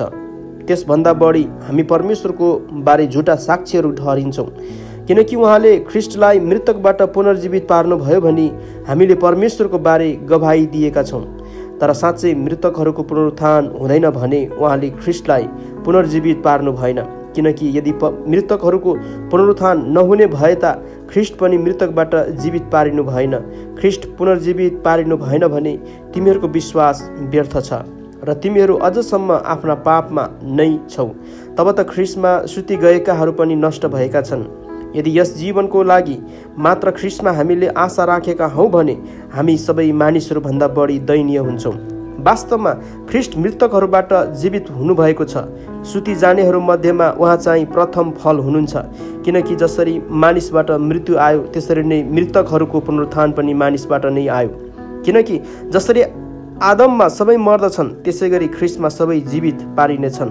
तर हरेक आफ्नै क्रम अनुसार ख्रिस्ट चाहिँ अगौटे फल, त्यसपछि उहाँको पुनरागमनमा ख्रिस्टका आफ्नैहरू। तब अन्त्य आउनेछ जब उहाँले हरेक शासन, हरेक अख्तियार र शक्ति नष्ट पारेर परमेश्वर अर्थात् पितालाई राज्य सुम्पिदिनु हुनेछ। किनकि उहाँले आफ्ना सारा शत्रुलाई आफ्ना पाउमुनि नपारुन्जेल उहाँले राज्य गर्नै पर्छ। सबैभन्दा पछि नष्ट पारिने शत्रु मृत्यु हो, किनभने परमेश्वरले सबै कुरा उहाँका पाउमुनि अधीनमा राख्नु भएको छ। तर यो स्पष्ट छ कि सबै कुरा उहाँको अधीनमा राखिएको छ भन्नाले परमेश्वर आफै त्यस अधीनता मुनि हुनुहुन्न, जसले सबै कुरा ख्रिस्टको अधीनमा राखिदिनु भएको हो। जब सबै कुरा उहाँको अधीनमा ल्याइन्छन् तब स्वयं पुत्र उहाँको अधीनमा हुनुहुनेछ, जसले सब थोक उहाँको अधीनतामा राख्नुहुन्छ, ताकि परमेश्वर नै सबै थोकका सर्वेसर्वा हुन्। नत्र त मृतकहरूका निम्ति बप्तिस्मा लिएको अर्थ के भयो? मृतकहरू जीवित नपारिने भए तापनि तिनीहरूका निम्ति मानिसहरूले किन बप्तिस्मा लिन्छन्? म चाहिँ किन हर घडी जोखिममा परिरहेको छु? भाइ हो, हाम्रा प्रभु येशूमा तिमीहरूको कारण म गर्व गर्दछु र म भन्न सक्दछु कि प्रतिदिन म मर्दछु। मान्छेकै कुरा गर्नु हो भने एफिससमा जङ्गली जनावरसँग मेरो लडाइँले मलाई के फाइदा भयो र? मृतकहरू जीवित नहुने भए त हामी खाउँ र पियौँ, किनभने भोलि त हामी मरिहाल्छौँ। भ्रममा नपर, खराब सङ्गतले राम्रो चरित्रलाई नष्ट पार्छ। होसमा हौ, अब उपरान्त पाप नगर, किनकि कतिलाई त परमेश्वरको ज्ञानै छैन। तिमीहरूलाई लज्जित तुल्याउनलाई मैले यो भनेको हुँ। पुनरुत्थान भएको शरीर। तर कसैले सोध्ला, मृतकहरू कसरी पुनर्जीवित हुन्छन् र तिनीहरू कस्ता किसिमको शरीर लिएर आउनेछन्? हे मूर्ख, जे तिमी रोप्दछौ त्यो नमरिकन सजीव हुँदैन। जे तिमी रोप्दछौ त्यो चाहिँ पछि हुने शरीर होइन, तर बिउ मात्र रोप्दछौ, चाहे त्यो गहुँ अथवा अरू कुनै किसिमको अन्न होस्। तर आफूलाई खुसी लागे बमोजिम परमेश्वरले त्यसलाई एउटा शरीर दिनुहुन्छ र हरेक किसिमको बिउलाई त्यसैको शरीर दिनुहुन्छ। सबै शरीर एकै किसिमका हुँदैनन्। मानिसको शरीर एक किसिमको र जीव जन्तुहरूको अर्कै किसिमको, चराहरूको अर्कै किसिमको र माछाहरूको अर्कै किसिमको शरीर हुन्छ। अनि शरीर पनि स्वर्गीय र पार्थिव हुन्छन्। स्वर्गीय शरीरको तेज एक किसिमको छ र पार्थिव शरीरको तेज अर्कै किसिमको। सूर्यको तेज एक किसिमको, चन्द्रमाको तेज अर्कै किसिमको र ताराहरूको तेज अर्कै किसिमका हुन्छन्, किनभने एउटा तारा अर्को ताराभन्दा तेजमा भिन्दै हुन्छ। मृतकहरूको पुनरुत्थान पनि त्यस्तै हो। जुन शरीर विनाशमा गाडिन्छ त्यो अविनाशमा जीवित हुन्छ।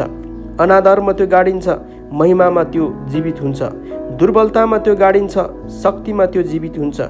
प्राकृतिक शरीरमा त्यो गाडिन्छ, आत्मिक शरीरमा त्यो जीवित हुन्छ।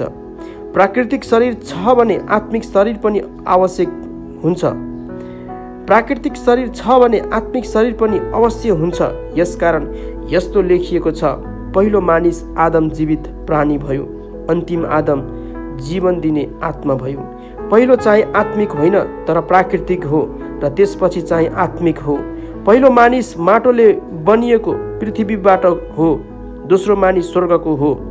माटोले बनिएको मानिस जस्तो थियो, माटोले बनिएकाहरू पनि त्यस्तै हुन्छन् र स्वर्गीय मानिस जस्तो छ, स्वर्गकाहरू पनि त्यस्तै हुन्छन्। जसरी हामीले माटोका मानिसको रूप धारण गरेका छौँ, त्यसरी नै स्वर्गका मानिसको रूप धारण गर्नेछौँ। अब भाइ हो, म तिमीहरूलाई यो भन्दछु, मासु र रगत स्वर्गका राज्यको हकदार हुन सक्दैन, न त विनाश अविनाशको हकदार हुन सक्छ। हेर, म तिमीहरूलाई एउटा रहस्य भन्दछु, हामी सबै सुत्दैनौँ, तर हामी सबैको परिवर्तन हुनेछ। एकै क्षणमा, आँखाको एक निमेषमा, तुरहीको आखिरी आवाजमा, किनभने तुरही बज्नेछ र मृतकहरू अविनाशी भएर जीवित हुनेछन्। अनि हाम्रो चाहिँ परिवर्तन हुनेछ, किनकि यस विनाशी स्वभावले अविनाशी र यस मरणशील शरीरले अमरत्व धारण गर्नुपर्छ। जब विनाशीले अविनाशी र मरणशीलले अमरत्व धारण गर्छ, तब लेखिएको त्यो वचन पुरा हुनेछ, मृत्यु विजयमा निलिएको छ। ए मृत्यु, तेरो विजय कहाँ? ए मृत्यु, तेरो खिल कहाँ?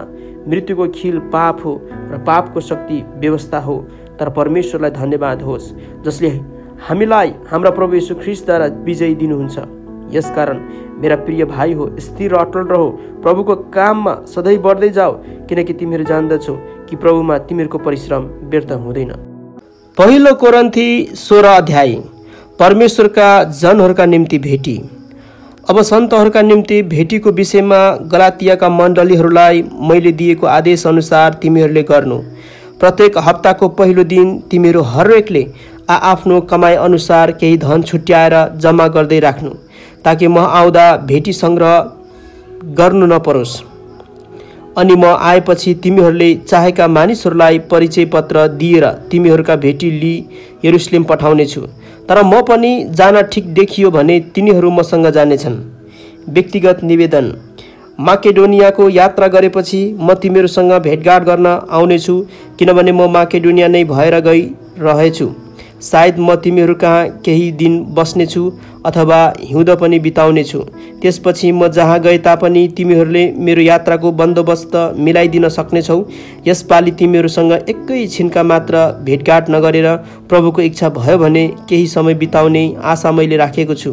तर पेन्तिकोसको चाडसम्म म एफिससमा बस्नेछु, किनभने प्रभावशाली कामको एउटा ठुलो ढोका मेरो निम्ति खोलिएको छ अनि विरोध गर्नेहरू पनि धेरै छन्। तिमोथी, तिमीहरू कहाँ आउँदा तिनलाई तिमीहरूका साथ निष्फिक्री बस्न देऊ, किनकि तिनले पनि मैले जस्तै प्रभुको काम गरिरहेछन्। यसकारण कसैले तिनको अवहेलना नगरोस्, तर शान्तिसँग तिनलाई आफ्नो यात्रामा पठाइदेऊ र तिनी म कहाँ आउन्, किनभने भाइहरूसँग आउँछन् भनी म तिनको प्रतीक्षा गर्दछु। अब भाइ अपोलोसको विषयमा मलाई यो भन्नु छ कि मैले तिनलाई अरू भाइहरूसँग मिली तिमीहरूसँग भेटघाट गर्ने निकै आग्रह गरेथे, तर अहिले आउन तिनलाई बिल्कुलै इच्छा भएन, तर मौका पाउन साथ तिनी आउने छन्। सतर्क रहो, विश्वासमा दृढ भइरहो, साहसिलो र सामर्थी बन, जे गर्छौ ती सबै प्रेममा गरिएका हुन्। भाइ हो, तिमीहरूलाई थाहा छ कि स्तिफनसका घराना अखैयामा विश्वास गर्नेहरूमा प्रथम हुन्। तिनीहरूले सन्तहरूका सेवामा आफैलाई अर्पण गरेका छन्। यस्ताहरू र यस्तै परिश्रम गर्ने हरेक सहकर्मीको अधीनमा रहो भनेर म तिमीहरूलाई आग्रह गर्दछु। स्तिफनस, फोर्टुनाटस र अखाइकसको आगमनमा म आनन्दित भएँ, किनकि तिमीहरूको अनुपस्थिति तिनीहरूले पुरा गरिदिए, किनकि तिनीहरूले मेरो र तिमीहरूका आत्मालाई पनि उत्साहित तुल्यायो। यस्ता मानिसहरूको कदर गर। आखिरी अभिवादन। एसियाका मण्डलीहरूले तिमीहरूलाई अभिवादन पठाएका छन्। अकिलास र प्रिस्काले तिनीहरूको घरमा भएका मण्डलीले प्रभुमा तिमीहरूलाई हार्दिक अभिवादन पठाएका छन्। सबै भाइहरूले तिमीहरूलाई अभिवादन पठाएका छन्। एक अर्कालाई पवित्र चुम्बनले अभिवादन गर। म पावल आफ्नै हातले यो अभिवादन लेख्दैछु। कसैले प्रभुलाई प्रेम गर्दैन भने त्यो श्रापित होस्। हे हाम्रा प्रभु, आउनुहोस्। प्रभु येशू ख्रिस्टको अनुग्रह तिमीहरूसँग होस्। ख्रिस्ट येशूमा मेरो प्रेम तिमीहरू सबैसँग रहोस्। आमेन। दोस्रो कोरिन्थी 1 अध्याय। परमेश्वरको इच्छाद्वारा ख्रिस्ट येशूका प्रेरित पावल र हाम्रा भाइ तिमोथीबाट कोरिन्थीमा भएका परमेश्वरको मण्डलीलाई र साथै सारा अखैयामा भएका सबै सन्तहरूलाई परमेश्वर हाम्रा पिता र प्रभु येशू ख्रिस्टबाट तिमीहरूलाई अनुग्रह र शान्ति। सान्त्वनाका परमेश्वर, हाम्रा प्रभु येशू ख्रिस्टका परमेश्वर तथा पिता, करुणामय पिता र सबै सान्त्वनाका परमेश्वरलाई प्रशंसा होस्। उहाँले हामीलाई सबै दुःखमा सान्त्वना दिनुहुन्छ, ताकि हामीले पनि परमेश्वरबाट पाएको त्यही सान्त्वनाले कुनै पनि दुःखमा परेकाहरूलाई सान्त्वना दिन सकौँ। किनकि जसरी हामी ख्रिस्टका कष्टमा प्रशस्त गरी सहभागी हुन्छौँ, त्यसरी नै ख्रिस्टद्वारा सान्त्वनामा पनि प्रशस्त मात्रामा हामी सहभागी हुन्छौँ। हामीले दुःख पायौँ भने यो तिमीहरूका सान्त्वना र उद्धारको निम्ति हो। हामीले सान्त्वना पायौँ भने पनि त्यो तिमीहरूका सान्त्वनाको निम्ति हो। हामीले भोगेका त्यही दुःखहरू तिमीहरूले धैर्य साथ सहँदा तिमीहरू पनि त्यही सान्त्वना अनुभव गर्छौ। तिमीहरूका निम्ति हाम्रो आशा दृढ छ, किनकि हामी जान्दछौँ कि जसरी तिमीहरू हाम्रा दुःखमा सहभागी छौ, त्यसरी नै हाम्रो सान्त्वनामा पनि तिमीहरू सहभागी हुनेछौ। भाइ हो, हामीले एसियामा भोगेका दुःखको विषयमा तिमीहरू अजान रहो भन्ने हामी चाहँदैनौँ, किनभने हामी सहन नसक्ने किसिमले यति साह्रो मिचिएका थियौँ कि जीवनदेखि हामीले हरेस खाइसकेका थियौँ। हामीलाई त मृत्युदण्ड नै पाए झै लागेको थियो। हामी आफैमाथि होइन, तर मृतकहरूलाई जीवन दिई उठाउनु हुने परमेश्वरमाथि हामी भर परौँ भनेर यो हुन आयो। उहाँले हामीलाई यस्तो भयानक जोखिमबाट छुटाउनु भयो अनि उहाँले हामीलाई छुटाउनु हुनेछ। उहाँमाथि नै हामीले हाम्रो भरोसा राखेका छौँ कि उहाँले हामीलाई फेरि पनि छुटाउनु हुनेछ। तिमीहरूले पनि प्रार्थनाद्वारा हामीलाई सहायता गर्नै पर्छ। तब धेरै प्रार्थनाको प्रत्युत्तरमा हामीलाई प्राप्त भएको आशिषको निम्ति धेरैले हाम्रा पक्षमा धन्यवाद चढाउनेछन्। पावलको योजनामा हेरफेर। यस कुरामा हामी गर्व गर्छौँ अनि हाम्रो विवेकले पनि त्यसको गवाही दिन्छ कि संसारमा र विशेष गरी तिमीहरूसँगको हाम्रो सम्बन्धमा हामी पवित्रता र ईश्वरीय सत्यतामा चलेका छौँ। यो सांसारिक बुद्धि अनुसार होइन, तर परमेश्वरको अनुग्रहबाट हो। किनकि तिमीहरूले पढ्न र बुझ्न नसक्ने केही कुरा हामी तिमीहरूलाई लेख्दैनौँ र म आशा गर्दछु कि तिमीहरूले पूर्ण रूपले बुझ्नेछौ कि जसरी तिमीहरूले हामीलाई केही मात्रामा बुझेका छौ त्यसरी नै हाम्रा प्रभु येशूको दिनमा तिमीहरूले हामीलाई सम्पूर्ण प्रकारले बुझ्नेछौ र तिमीहरू हाम्रा निम्ति गर्व गर्न सक्नेछौ जसरी हामी तिमीहरूका निम्ति गर्व गर्न सक्नेछौँ। यो कुराको मलाई निश्चय भएको हुनाले तिमीहरूलाई दोहोरो फाइदा होस् भनेर तिमीहरू कहाँ पहिले आउने मैले इच्छा गरेँ। माकेडोनिया जाँदा तिमीहरू कहाँ आएर भेटघाट गर्न र माकेडोनियाबाट तिमीहरू कहाँ फर्किआउने र त्यहाँबाट यहुदियाको मेरो यात्रामा तिमीहरूले मलाई पठाइदिनेछौ भन्ने म चाहन्थेँ। यो गर्न चाहँदा मैले अस्थिरता देखाएँ र के मैले आफ्नो योजना बनाउँदा सांसारिक मानिसले जस्तो एउटै मुखले हो र होइन पनि भन्ने हुँ र? परमेश्वर विश्वासयोग्य हुनुभए झैँ हाम्रो वचन पनि हो र होइन भएको छैन। किनभने सिलास, तिमोथी र मैले तिमीहरूका बीचमा प्रचार गरेका परमेश्वरका पुत्र येशू ख्रीष्ट हो र होइन हुनुहुन्न थियो, तर उहाँमा सधैँ हो मात्र छ, किनकि परमेश्वरका सबै प्रतिज्ञाहरू उहाँमा हो हुन्छ।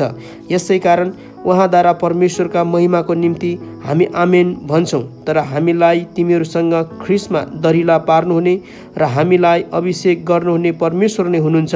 उहाँले हामीमाथि आफ्नो छाप लाउनु भएको छ र हाम्रा हृदयमा बैनाको रूपमा पवित्र आत्मा दिनुभएको छ। परमेश्वर मेरो साक्षी हुनुहुन्छ कि तिमीहरूलाई सजायबाट बचाउन म कोरिन्थीमा आइन। तिमीहरूको विश्वासमाथि हामी अधिकार जमाउन चाहँदैनौँ, तर तिमीहरूका आनन्दको निम्ति तिमीहरूसँग मिलेर काम गर्छौ, किनकि आफ्नो विश्वासमा तिमीहरू स्थिर छौ। दोस्रो कोरिन्थी 2 अध्याय। तिमीहरूलाई कष्ट दिन अर्कोपल्ट फेरि नआउने नै मैले निश्चय गरेँ, किनकि मैले तिमीहरूलाई दुखी तुल्याएँ भने मैले दुखी तुल्याएको त्यस मानिस बाहेक अरू कसले मलाई खुसी तुल्याउने र मैले जे कुरा लेखेँ त्यो यस हेतुले लेखेँ कि म आउँदा जुन व्यक्तिहरूद्वारा मैले आनन्द पाउनुपर्ने थियो तिनीहरूद्वारा म दुखित नहौँ, किनकि मेरो आनन्द तिमीहरू सबैको आनन्द हुन्छ भन्ने मलाई तिमीहरू सबैका बारे भरोसा थियो। किनभने तिमीहरूलाई दुखी तुल्याउन होइन, तर तिमीहरूप्रति भएको मेरो प्रशस्त प्रेम तिमीहरूले जान भनेर हृदयको धेरै पीडा र वेदनामा धेरै आँसु बगाउँदै मैले तिमीहरूलाई लेखेथेँ। पापको क्षमा।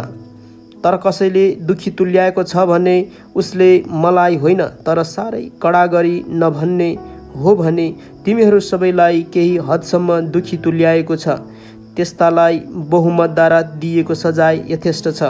तर बरु तिमीहरूले त्यसलाई क्षमा गर्नु र सान्त्वना दिनुपर्छ, नत्र त त्यो ज्यादै शोकमा डुबिजाला। यसकारण म तिमीहरूलाई अनुरोध गर्दछु कि त्यस व्यक्तिप्रति आफ्नो प्रेम अझ गहिरो पार। यसै कारणले नै तिमीहरूलाई जाँच्न र हरेक कुरामा तिमीहरू आज्ञाकारी छौ कि छैनौ भन्ने थाहा पाउनका निम्ति मैले तिमीहरूलाई लेखेथेँ। जसलाई तिमीहरू क्षमा गर्छौ म पनि क्षमा गर्छु। यदि मैले कसैलाई केही कुरामा क्षमा गरेको छु भने तिमीहरूकै खातिर ख्रीष्टको उपस्थितिमा क्षमा गरेको छु, ताकि शैतानले हामीलाई फसाउन नपाओस्, किनकि त्यसका युक्तिहरूका विषयमा हामी अजान छैनौँ। नयाँ करारका सेवकहरू। ख्रीष्टको सुसमाचार प्रचार गर्न त्रोआसमा आउँदा प्रभुमा मेरो लागि एउटा ढोका खोलिएको थियो, तर मेरो भाइ तितसलाई त्यहाँ नभेटाउँदा मेरो मनमा चैन भएन। यसकारण तिनीहरूबाट बिदा लिएर म माकेडोनियातर्फ लागेँ। तर परमेश्वरलाई धन्यवाद होस्, उहाँले हामीलाई ख्रीष्टमा सधैँ विजयको निम्ति डोर्याउनुहुन्छ र उहाँको ज्ञानको सुवासना हामीद्वारा हरेक स्थानमा फैलाउनुहुन्छ, किनकि उद्धार पाइरहेकाहरू र नष्ट भइराखेकाहरूका माझमा पनि हामी परमेश्वरको निम्ति ख्रीष्टको सुवासना हौँ। एउटाको निम्ति मृत्युको दुर्गन्ध र अर्काको निम्ति जीवनको सुगन्ध। यी कुराका निम्ति को योग्य छ र? किनकि धेरै मानिसहरू सरह हामी परमेश्वरको वचन व्यापार गर्ने होइनौँ, तर परमेश्वरले पठाउनु भएको निष्कपट मानिसको रूपमा हामी परमेश्वरको सामुन्ने ख्रीष्टमा बोल्दछौँ। दोस्रो कोरिन्थी 3 अध्याय। के फेरि हामी आफ्नै तारिफ गर्न लागेका छौँ? के कसैलाई चाहिए जे हामीले तिमीहरूलाई वा तिमीहरूबाट अरूहरूलाई सिफारिस पत्र देखाउनु पर्छ र? तिमीहरू नै हाम्रा सिफारिस पत्र हौ, जो सबै मानिसहरूले चिन्न र पढ्न सक्ने गरी तिमीहरूका हृदयमा लेखिएको छ। तिमीहरूले नै देखाउँदछौ कि तिमीहरू ख्रीष्टका पत्र हौ, अर्थात् हाम्रो सेवाको फल, जुन पत्र मसीले होइन तर जीवित परमेश्वरका आत्माले लेखिएको हो। ढुङ्गाका पाटीमा होइन तर मासुका हृदय पाटीमा। ख्रीष्टद्वारा परमेश्वरप्रति हाम्रो यस्तो भरोसा छ, कुनै पनि कुरा हामीबाट आएको हो भनी दाबी गर्न हामी आफै योग्य छैनौँ, तर हाम्रो योग्यता परमेश्वरबाट आउँछ। नयाँ करारका सेवकहरू हुन उहाँले हामीलाई योग्यका बनाउनुभयो, लिखित अक्षरमा होइन तर पवित्र आत्मामा, किनभने लिखित अक्षरले त मार्छ तर पवित्र आत्माले जीवन दिनुहुन्छ। नयाँ करारको महिमा। तर मृत्यु ल्याउने व्यवस्थाका अक्षरहरू ढुङ्गामा खोपिएका थिए। त्यो व्यवस्था यस्तो महिमामय भएर आयो कि त्यसको तेजले गर्दा इजरायलीहरूले मूसाको अनुहार हेर्न सकेनन्। यद्यपि त्यो तेज हराउँदै जाँदै थियो। पवित्र आत्माको सेवा कसरी अझ बढी महिमामय नहोला? किनभने दोषी ठहराउने व्यवस्था महिमामय थियो भने धर्मी ठहराउने सेवा ज्यादै बढी महिमामय हुन्छ। किनभने जो एक पल्ट महिमामय थियो, अहिले त्यसलाई उछिन्ने महिमाले गर्दा अब त्यो महिमामय रहेन, किनकि जो बितेर गयो त्यो महिमा साथ आएको थियो भने स्थायी रहने चाहिँ अझ बढी महिमापूर्ण हुनुपर्छ। यसकारण हाम्रो यस्तो आशा भएकोले हामी अत्यन्तै साहसी भएका छौँ। हामी मूसा जस्तै होइनौँ, जसले उनको धमिलिँदै गएको महिमाको अन्तिम झलक इजरायलीहरूले नदेखुन् भनेर आफ्नो अनुहारमा घुम्टो हाल्ने गर्थे। तर तिनीहरूका मन कठोर भएका थिए, किनकि आजको दिनसम्म पुरानो करार पढ्दा त्यो घुम्टो रहिरहन्छ, जुन घुम्टो ख्रीष्टद्वारा मात्र हटाइन्छ। हो, आजसम्म पनि मूसाको पुस्तक पढ्दा तिनीहरूका हृदयमा घुम्टो हालिएको हुन्छ, तर जब मानिस प्रभुपट्टि फर्कन्छ त्यो घुम्टो हटाइन्छ। अब प्रभु आत्मा हुनुहुन्छ, अनि जहाँ प्रभुका आत्मा हुनुहुन्छ त्यहाँ स्वतन्त्रता हुन्छ। हामी सबै घुम्टो हटाइएको मुहारले प्रभुको महिमा प्रतिबिम्बित गर्दछौँ अनि एउटा महिमादेखि अर्को महिमातिर उक्लदै उहाँको रूपमा बदल्दै जान्छौँ। परमप्रभुबाट यो आउँछ जो आत्मा हुनुहुन्छ। दोस्रो कोरिन्थी 4 अध्याय। माटोको भाँडामा धन। यसकारण परमेश्वरको कृपाद्वारा हामीसँग यो सेवा भएकोले हामी हरेस खाँदैनौँ। हामीले शर्मका र लुकीछिपी गर्ने कामहरू त्यागेका छौँ। हामी धूर्त काम गर्न वा परमेश्वरको वचनलाई हेरफेर गर्न इन्कार गर्छौँ, तर सत्यको वचन खुलस्त गरी घोषणा गर्दै परमेश्वरको दृष्टिमा हामी हरेक मानिसको विवेकमा आफैलाई ग्रहणयोग्य तुल्याउँछौँ। हाम्रो सुसमाचार घुम्टोले ढाकिएको भए तापनि यो नष्ट हुनेहरूका निम्ति मात्र घुम्टोले ढाकिएको छ। तिनीहरूका विषयमा भनौँ भनी ख्रीष्ट जो परमेश्वरको रूप हुनुहुन्छ, उहाँको महिमाको सुसमाचार तिनीहरूले नदेखुन् भनेर यस संसारको देवले अविश्वासीहरूको समझलाई अन्धो तुल्याइदिएको छ। हामी आफ्नै प्रचार गर्दैनौँ, तर येशूको खातिर हामी तिमीहरूका दास भएर येशू ख्रीष्ट नै प्रभु हुनुहुन्छ भनी प्रचार गर्दछौँ। जुन परमेश्वरले अन्ध्यारोबाट ज्योति चम्कोस् भन्नुभयो, उहाँ हाम्रा हृदयमा चम्कनु भएको छ, ताकि परमेश्वरका महिमाको ज्ञानको ज्योति ख्रीष्टको मुहारमा चम्कोस्। सर्वश्रेष्ठ शक्ति हाम्रो होइन तर परमेश्वरको हो भनी प्रष्ट पार्न यो धन हामीसित माटोका भाँडाहरूमा छ।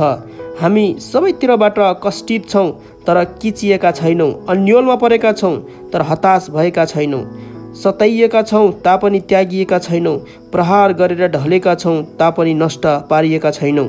येशूको जीवन हाम्रा शरीरमा प्रकट होस् भनेर हामी उहाँको मृत्यु सधैँ हाम्रा शरीरमा बोकी हिँड्छौँ, किनकि हामी जीवित छँदा पनि येशूको खातिर सधैँ मृत्युको मुखैमा परिबस्छौँ। यस हेतुले कि येशूको जीवन हाम्रा मरणशील शरीरमा प्रकटित होस्। यसरी मृत्युले हामीमा काम गर्दछ तर जीवनले तिमीहरूमा। मैले विश्वास गरेँ, यसकारण म बोले भन्नेकै आत्मा हामीमा भएको हुनाले हामी पनि विश्वास गर्छौँ र हामी बोल्छौँ। हामी जान्दछौँ कि प्रभु येशूलाई जीवित पार्नुहुनेले हामीलाई पनि येशूसँग जीवित पार्नुहुनेछ।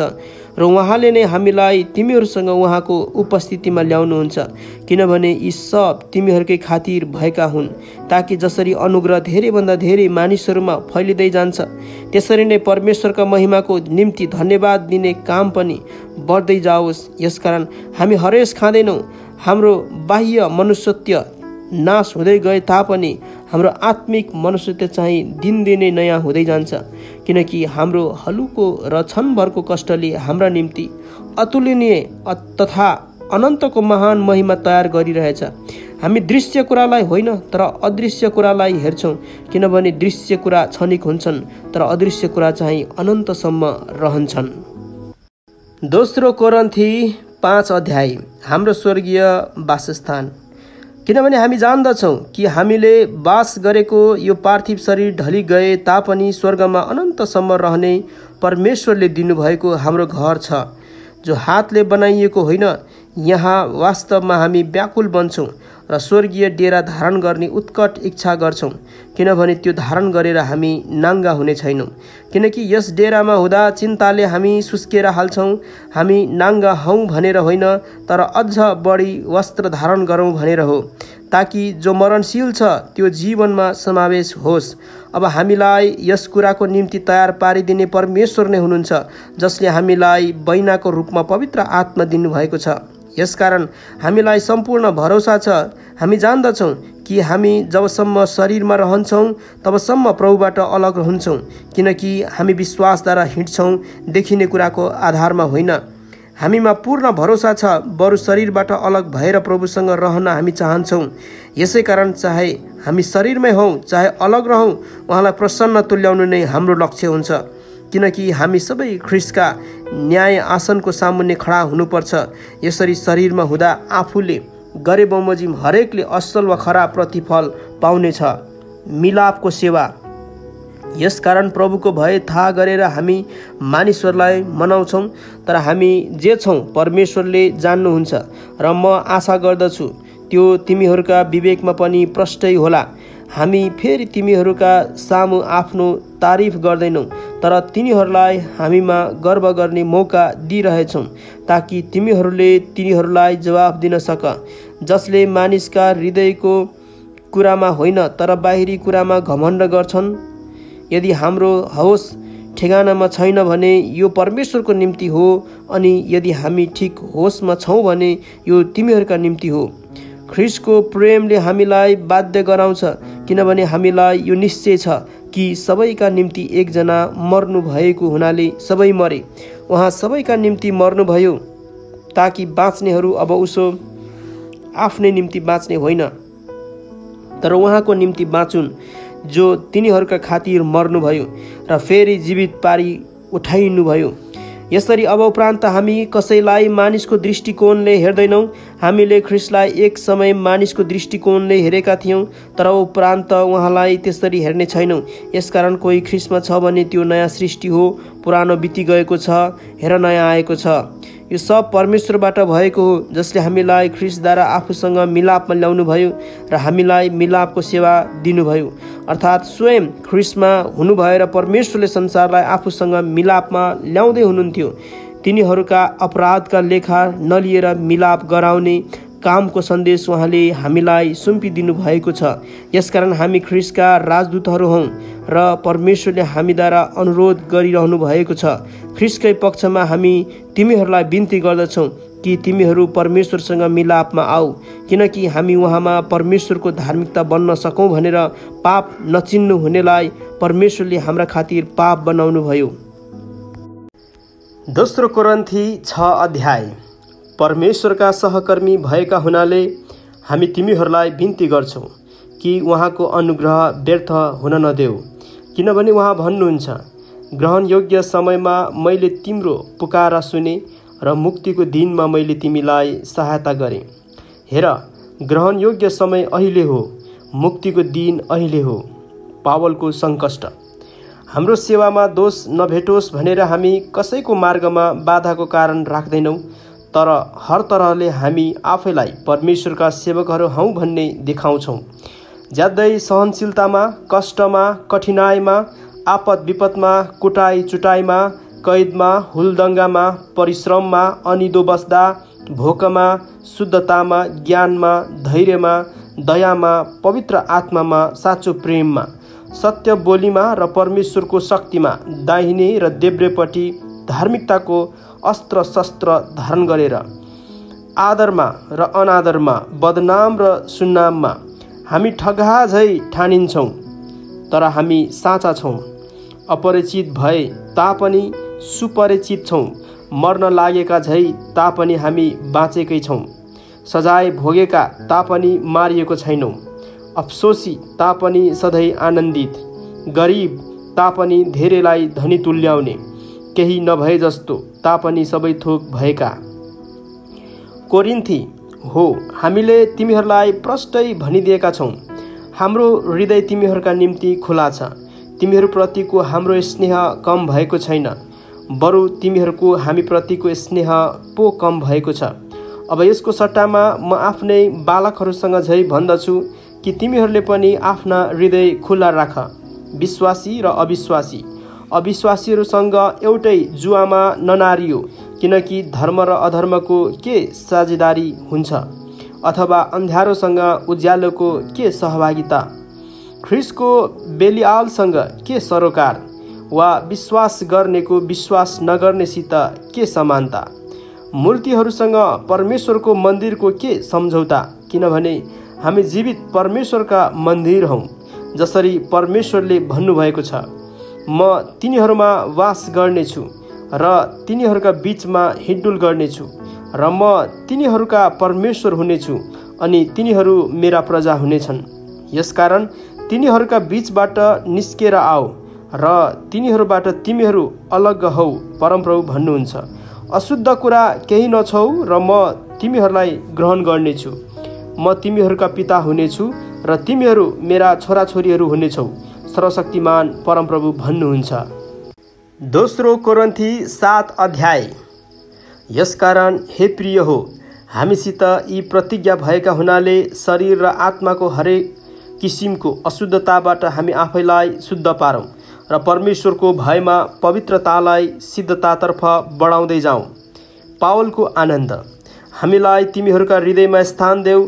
हामीले कसैको खराबी गरेका छैनौँ, हामीले कसैलाई भ्रष्ट पारेका छैनौँ, हामीले कुनै व्यक्तिबाट फाइदा उठाएका छैनौँ। तिमीहरूलाई दोषी ठहराउनलाई मैले यो भनेको होइन, किनभने मैले अगाडि नै भनिदिएको छु, हाम्रा हृदयमा तिमीहरूका निम्ति यतिसम्म स्थान छ कि हामी तिमीहरूका साथमा मर्न वा बाँच्न तयार छौँ। तिमीहरूमा मेरो ठुलो भरोसा छ, तिमीहरूमाथि म औधी गर्व गर्दछु। म सान्त्वनाले परिपूर्ण छु, हाम्रा सबै कष्टहरूमा म अति आनन्दित छु, किनकि हामी माकेडोनियामा आएपछि पनि हाम्रा शरीरलाई केही विश्राम मिलेन, तर चारैतिरबाट हामीलाई सङ्कष्ट आइपरेको थियो। बाहिर सङ्घर्ष र भित्र डरै डर थियो, तर उदासीहरूलाई सान्त्वना दिनुहुने परमेश्वरले तीतसको आगमनद्वारा हामीलाई सान्त्वना दिनुभयो। तिनको आगमनले मात्र होइन, तर त्यस सान्त्वनाले पनि, जुन सान्त्वना तिनले तिमीहरूबाट पाएका थिए, मलाई भेट्ने तिमीहरूको ठुलो इच्छाको बारेमा तिनले हामीलाई भने। मेरो निम्ति तिमीहरूको शोकको विषयमा र म प्रति तिमीहरूको गहिरो चिन्ताको विषयमा पनि तिनले बताए, र यसरी म अझै बढी आनन्दित भएँ। मैले आफ्नो पत्रबाट तिमीहरूलाई शोकित तुल्याएको भए तापनि म पछुतो गर्दिनँ। हुन त मलाई पछुतो भएको थियो। मलाई थाहा भयो कि त्यस पत्रले तिमीहरूलाई थोरै समयको निम्ति मात्र भए पनि शोकित तुल्यायो।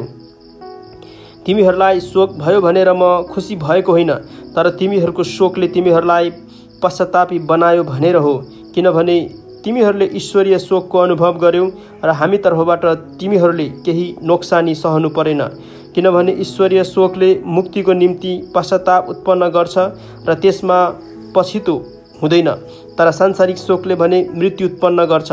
किनकि हेर, यस ईश्वरीय शोकले तिमीहरूमा कस्तो उत्साह उत्पन्न गराएको छ, आफैलाई निर्दोष तुल्याउन तिमीहरूमा कस्तो उत्सुकता छ, कस्तो क्रोध, कस्तो भय, कस्तो तृष्णा, कस्तो जोश, न्याय होस् भन्ने कस्तो इच्छा, सबै कुरामा तिमीहरूले आफैलाई निर्दोष भएको साबित गरेका छौ। मैले यो पत्र अन्याय गर्ने व्यक्तिको कारणले लेखेको होइन, न त अन्यायमा पर्ने व्यक्तिको कारणले नै हो। तर यस हेतुले कि परमेश्वरको दृष्टिमा हामीप्रति तिमीहरूको उत्साह कस्तो छ सो तिमीहरूलाई थाहा होस्। यसै कारण हामीलाई सान्त्वना मिलेको छ। हामीले पाएको आफ्नै सान्त्वना बाहेक तीतसको आनन्दमा हामी बढी रमायौँ, किनकि तिमीहरूद्वारा तिनको मनलाई शान्ति मिलेको छ। किनभने तिनको सामु तिमीहरूका बारेमा मैले केही घमण्ड गरेको थिएँ भने मलाई त्यसमा केही शर्म भएन। तर जसरी हामीहरूले तिमीहरूलाई भनेका सबै कुरा सत्य थिए, त्यसरी नै तीतसको सामने हामीले गरेका घमण्ड पनि सत्य ठहरिएको छ। तिमीहरू सबैको आज्ञाकारिता र तिमीहरूले डर र कम्पसाथ तिनलाई गरेको स्वागत सम्झदा तिनको भित्री स्नेह तिमीहरूप्रति झन् बढेर आउँछ। म रमाउँदछु किनकि तिमीहरूमाथि मेरो पुरा भरोसा छ। दोस्रो कोरिन्थी 8 अध्याय। उद्धारताको निम्ति प्रोत्साहन। भाइ हो, माकेडोनियाका मण्डलीहरूमा परमेश्वरले दिनुभएको अनुग्रहको विषयमा हामी तिमीहरूलाई बताउन चाहन्छौँ। कष्टको भयङ्कर परीक्षाको बीचमा पनि प्रशस्त आनन्द र घोर दरिद्रतामा तिनीहरूले उदार चित्तले दान दिए। किनकि म गवाही दिन्छु कि तिनीहरूले आफ्नो औकात अनुसार र औकातभन्दा बढी पनि आफ्नै राजी खुसीले दिए। तिनीहरूले सन्तहरूका सहायताको निम्ति भाग लिन पाऊँ भनेर हामीलाई आग्रहपूर्वक बिन्ती गरे। हामीले अपेक्षा गरे बमोजिम तिनीहरूले गरेनन्, तर तिनीहरूले पहिले आफैलाई प्रभुमा अर्पण गरे र परमेश्वरको इच्छा अनुसार हामीलाई दिए। यसैले तीतसले अघिबाटै सुरु गरेका हुनाले तिमीहरूका माझमा पनि त्यो असल काम समाप्त गरून् भनेर हामीले तिनलाई बिन्ती गर्यौँ। तर जसरी सबै कुरामा तिमीहरू बढेर गएका छौ, अर्थात् विश्वासमा, वचनमा, ज्ञानमा, सबै जोसमा र हामीप्रतिको तिमीहरूको प्रेममा, त्यसरी नै तिमीहरू यस असल काममा पनि प्रशस्त हौ। मैले यो आज्ञाको रूपमा भनेको होइन, तर अरूहरूको जोससँग तुलना गरेर तिमीहरूको प्रेम पनि साँचो हो भन्ने प्रमाणित गर्नलाई मैले यो भनेको हुँ। किनकि हाम्रा प्रभु येशू ख्रीष्टको अनुग्रह तिमीहरूलाई थाहा छ। उहाँ धनी हुनुहुन्थ्यो, तरै पनि तिमीहरूका खातिर उहाँ गरिब हुनुभयो, ताकि उहाँको गरिबीबाट तिमीहरू धनी हुन सक। अब यस विषयमा चाहिँ मेरो सल्लाह यही छ।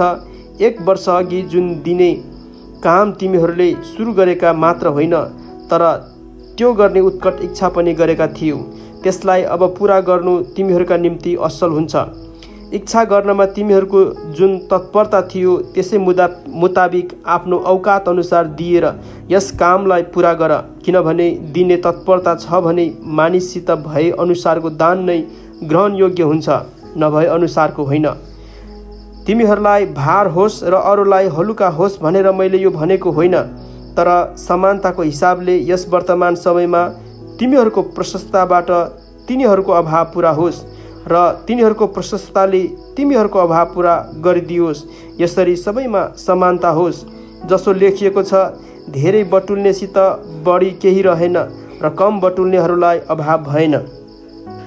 तीतस कोरिन्थमा।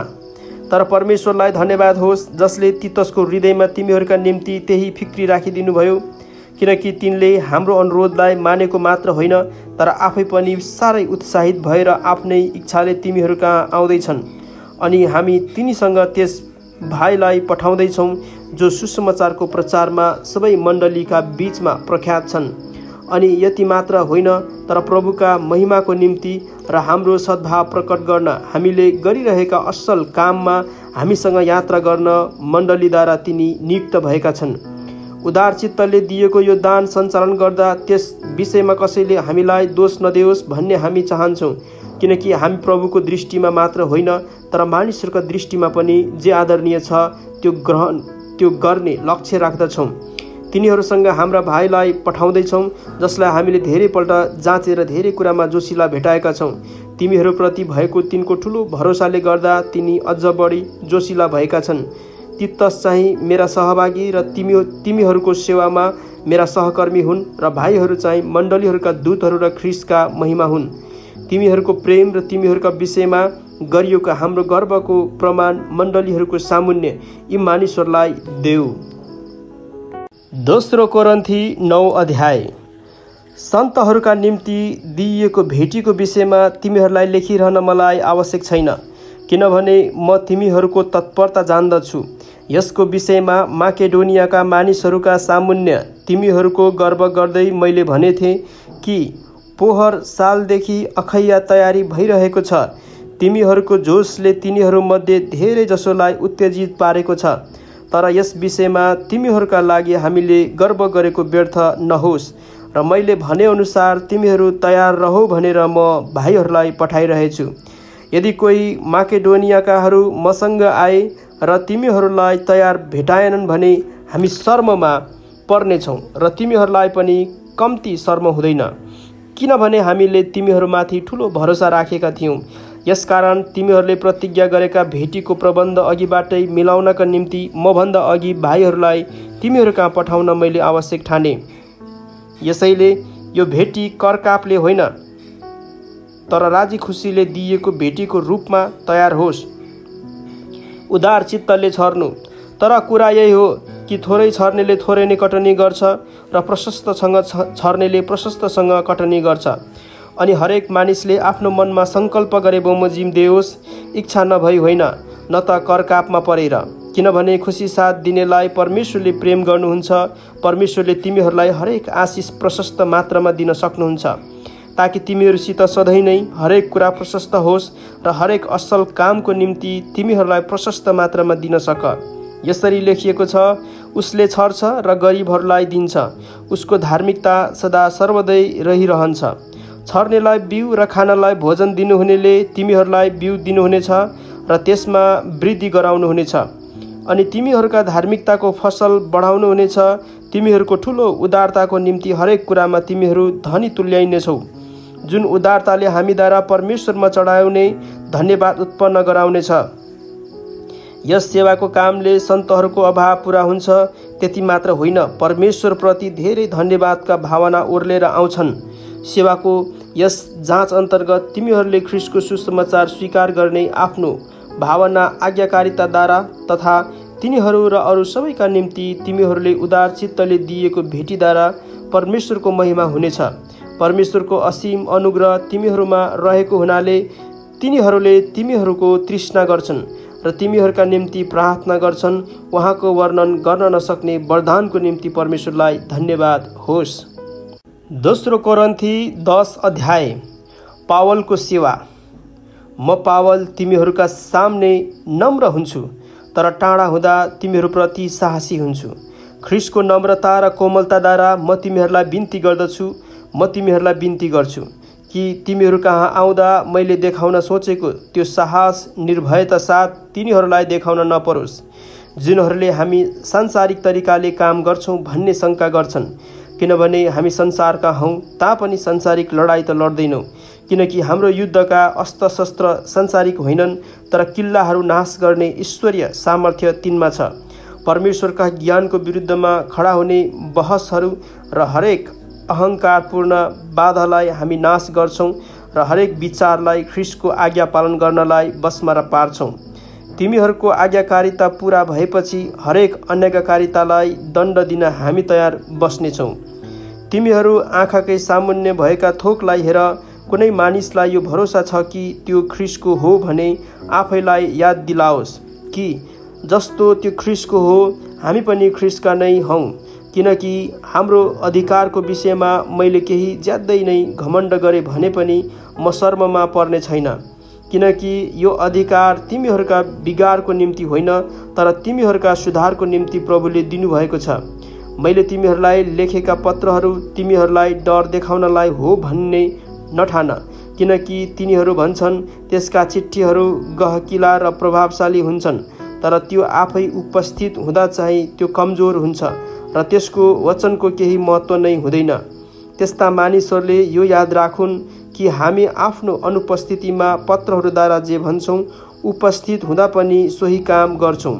आफ्नो तारिफ आफैले गर्ने कुनै व्यक्तिहरूसँग हामी आफैलाई एकै श्रेणीमा राख्न अथवा आफैलाई तिनीहरूसँग दाँज्न हामी साहस गर्दैनौँ, तर तिनीहरू आफूले आफैलाई एक अर्कासँग नापेर हेर्दा अथवा दाँच्दा तिनीहरू बेसमझका हुन्छन्। हामी सीमा नागेर गर्व गर्दैनौँ, तर तिमीहरूसम्मै पुग्नका निम्ति परमेश्वरले हामीलाई तोकिदिनु भएको सीमाभित्र नै रहनेछौँ। तिमीहरू कहाँ आउँदै नआए जस्तो हामी बढाइ चढाइ घमण्ड गर्दैनौँ, किनभने ख्रिस्टको सुसमाचार लिएर तिमीहरू कहाँ पहिला पुग्ने हामी नै थियौँ। हामी सीमा नाघेर अरूहरूको परिश्रममा गर्व गर्दैनौँ, तर हाम्रो आशा यो छ कि तिमीहरूको विश्वास बढ्दै जाँदा तिमीहरूका बीचमा हाम्रो क्षेत्र झन बढ्दै जानेछ, ताकि हामी अरूको क्षेत्रमा अघि नै भइसकेको काममा घमण्ड नगरी तिमीहरूदेखि बाहिरका ठाउँहरूमा सुसमाचार प्रचार गर्न सकौँ। घमण्ड गर्नेले परमप्रभुमा घमण्ड गरोस्, किनकि आफ्नो तारिफ आफै गर्ने मानिस स्वीकार गरिँदैन, तर प्रभुले तारिफ गर्नुहुने मानिस चाहिँ स्वीकार गरिनेछ। दोस्रो कोरिन्थी 11 अध्याय। पावल र झुटा प्रेरितहरू। तिमीहरूले मेरो थोरै मूर्खता सही दिए पनि हुने, कृपया सही देऊ। ईश्वरीय डाहले म तिमीहरूप्रति डाही भएको छु। एउटै पतिकी पवित्र दुलहीकी रूपमा तिमीहरूलाई प्रस्तुत गर्न मैले ख्रिस्टसँग तिमीहरूको मगनी गरिदिएँ। तर जसरी सर्पले आफ्नो चलाकीले हब्बालाई छल्यो, त्यसरी नै ख्रिस्टप्रतिका तिमीहरूको निष्कपट र चोखो भक्तिबाट तिमीहरूका विचारहरू भ्रममा पर्छन् कि भनेर मलाई डर लागेको छ। किनकि यदि कुनै व्यक्ति आएर हामीले प्रचार गरेका भन्दा अर्कै येशूलाई प्रचार गर्यो भने, अथवा तिमीहरूले पाएका आत्माभन्दा अर्कै आत्मा तिमीहरूले ग्रहण गर्यो भने, वा तिमीहरूले पाएका सुसमाचार भन्दा अर्कै कुनै सुसमाचार ग्रहण गर्यो भने, तिमीहरू यी सबका सामु सजिलै झुक्दा रहेछौ। कुनै कुरामा म ती सर्वोच्च प्रेरितहरूभन्दा कति पनि कम छैन। म सिपालु वक्ता नभए तापनि ममा ज्ञानको कमी छैन। यो कुरा हामीले हर किसिमले तिमीहरूलाई सफासँग देखाइदिएका छौँ। आफूलाई होच्याएर तिमीहरूलाई चाहिँ उच्च पारौँ भनी परमेश्वरको सुसमाचार मैले तिमीहरूलाई सित्तैमा सुनाउँदा के मैले पाप गरेँ त? तिमीहरूको सेवा गर्न अरू मण्डलीहरूबाट आर्थिक सहायता लिएर मैले ती मण्डलीहरूलाई लुटेँ। तिमीहरूसँग रहँदा जब मलाई अभाव परेको थिएँ, म कसैको बोझ भइन, किनभने माकेडोनियाबाट आएका भाइहरूले मेरो अभाव पुरा गरिदिए। यसैले कुनै किसिमले तिमीहरूमाथि बोझ पर्ला कि भनेर मैले आफैलाई रोकेँ र पछि पनि रोक्नेछु। ख्रिस्टको सत्यता ममा छ र अखैयाका इलाकाहरूमा मेरो यस गर्वलाई कसैले रोक्न सक्ने छैन। किन? के म तिमीहरूलाई प्रेम गर्दिन भनेर हो र? परमेश्वर जान्नुहुन्छ कि म तिमीहरूलाई प्रेम गर्छु। म जे काम गरिरहेछु सो गरि नै रहनेछु, ताकि ती मानिसहरूको दाबीलाई काट्न सकूँ जुनहरूले धाकसँग गरेका सेवा कर्मलाई हाम्रै समान छ भनी भन्छन्। किनकि त्यस्ता मानिसहरू झुटा प्रेरितहरू र छली काम गर्नेहरू हुन् र ख्रिस्टका प्रेरितहरूको भेष लगाएर हिँड्नेहरू मात्र हुन्। र यो कुनै अचम्मको कुरा होइन, किनकि शैतानले पनि ज्योतिर्मय स्वर्गदूतहरूको भेष धारण गर्छ। यसकारण यो कुनै अनौठो कुरा होइन कि त्यसका दासहरूले पनि धार्मिकताको दासहरूका रूपमा आफ्नो भेष बदल्छन्। तिनीहरूको अन्त्य तिनीहरूका काम अनुसार हुन्छन्। पावलका कष्टहरू। म फेरि भन्दछु, कुनै मानिसले मलाई मूर्ख नसम्झोस्, तर तिमीहरू त्यस्तो सम्झन्छौ भने पनि मूर्खलाई झै मलाई ग्रहण गर, ताकि म पनि केही घमण्ड गर्न सकूँ। मेरो यस घमण्डको निश्चयमा म प्रभुको अधिकारमा होइन, तर मूर्ख झै बोलिरहेछु। धेरैले सांसारिक कुराहरूमा घमण्ड गरेका हुनाले म पनि घमण्ड गर्दछु। तिमीहरू आफै यति बुद्धिमान भएछौ कि खुसी साथ मूर्खहरूलाई सहँदा रहेछौ। किनकि यदि कुनै मानिसले तिमीहरूलाई कमारा तुल्याउँछ वा तिमीहरूलाई आफ्नो शिकार बनाउँछ वा तिमीहरूबाट फाइदा उठाउँछ अथवा धाक जमाउँछ वा तिमीहरूलाई मुखैमा थप्पड लाउँछ भने पनि तिमीहरू सब सहँदा रहेछौ। म लज्जित भएर स्वीकार गर्छु कि हामीले चाहिँ यी सब सहन सकेनौँ। तर कसैले कुनै कुरामा घमण्ड गर्छ भने म पनि ती कुरामा घमण्ड गर्छु। हो, म मूर्ख झै बोल्दैछु। के तिनीहरू हिब्रू हुन्? म पनि हुँ। के तिनीहरू अब्राहमका सन्तान हुन्? म पनि हुँ। के तिनीहरू ख्रिस्टका सेवक हुन्? म अझ असल सेवक हुँ। पागल झै म बोलिरहेछु। मैले ज्यादै परिश्रम गरेँ, कैदमा अझ धेरै पल्ट परेँ, अनगिन्ती कोर्रा खाएँ, मृत्युको मुखमा बारम्बार परेँ। 5 पल्ट मैले यहुदीहरूका हातबाट 1 कम 40 गरी कोर्रा खाएँ। 3 पल्ट मलाई लौराले पिटे, 1 पल्ट ढुङ्गाले हाने, 3 पल्ट म चढेको जहाज ध्वस्त भयो। 1 दिन 1 रात मैले समुद्रमा नै बिताएको छु।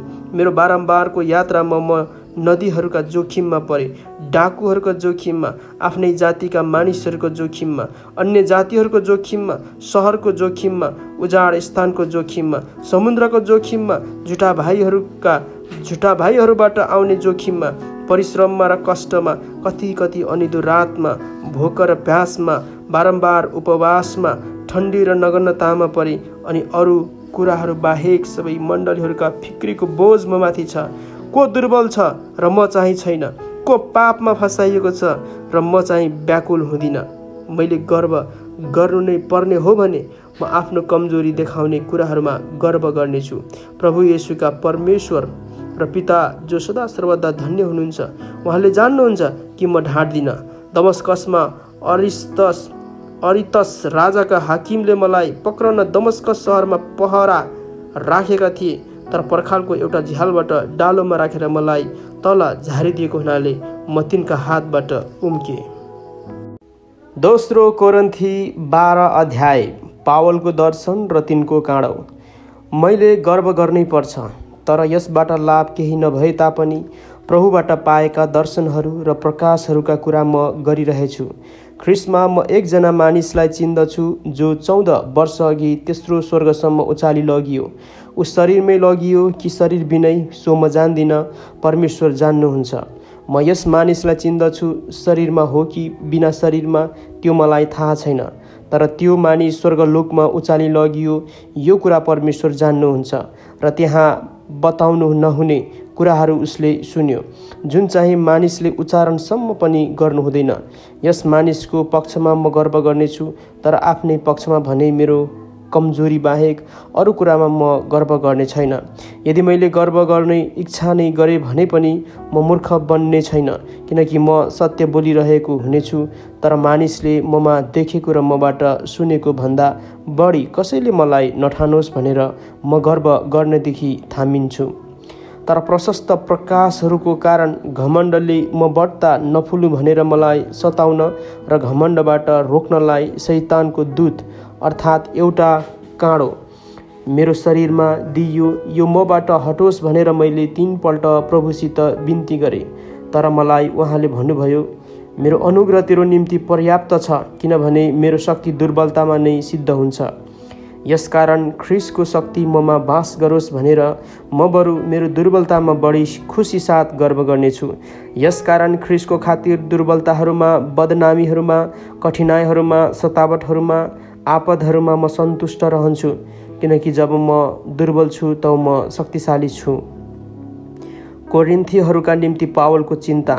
म मूर्ख भएको छु, तिमीहरूले मलाई यसो गर्नु कर लगाइयो, किनकि तिमीहरूबाट त मेरो प्रशंसा हुनुपर्ने थियो, किनभने म केही नभए तापनि सर्वोच्च प्रेरितहरूभन्दा म तुच्छ छैन।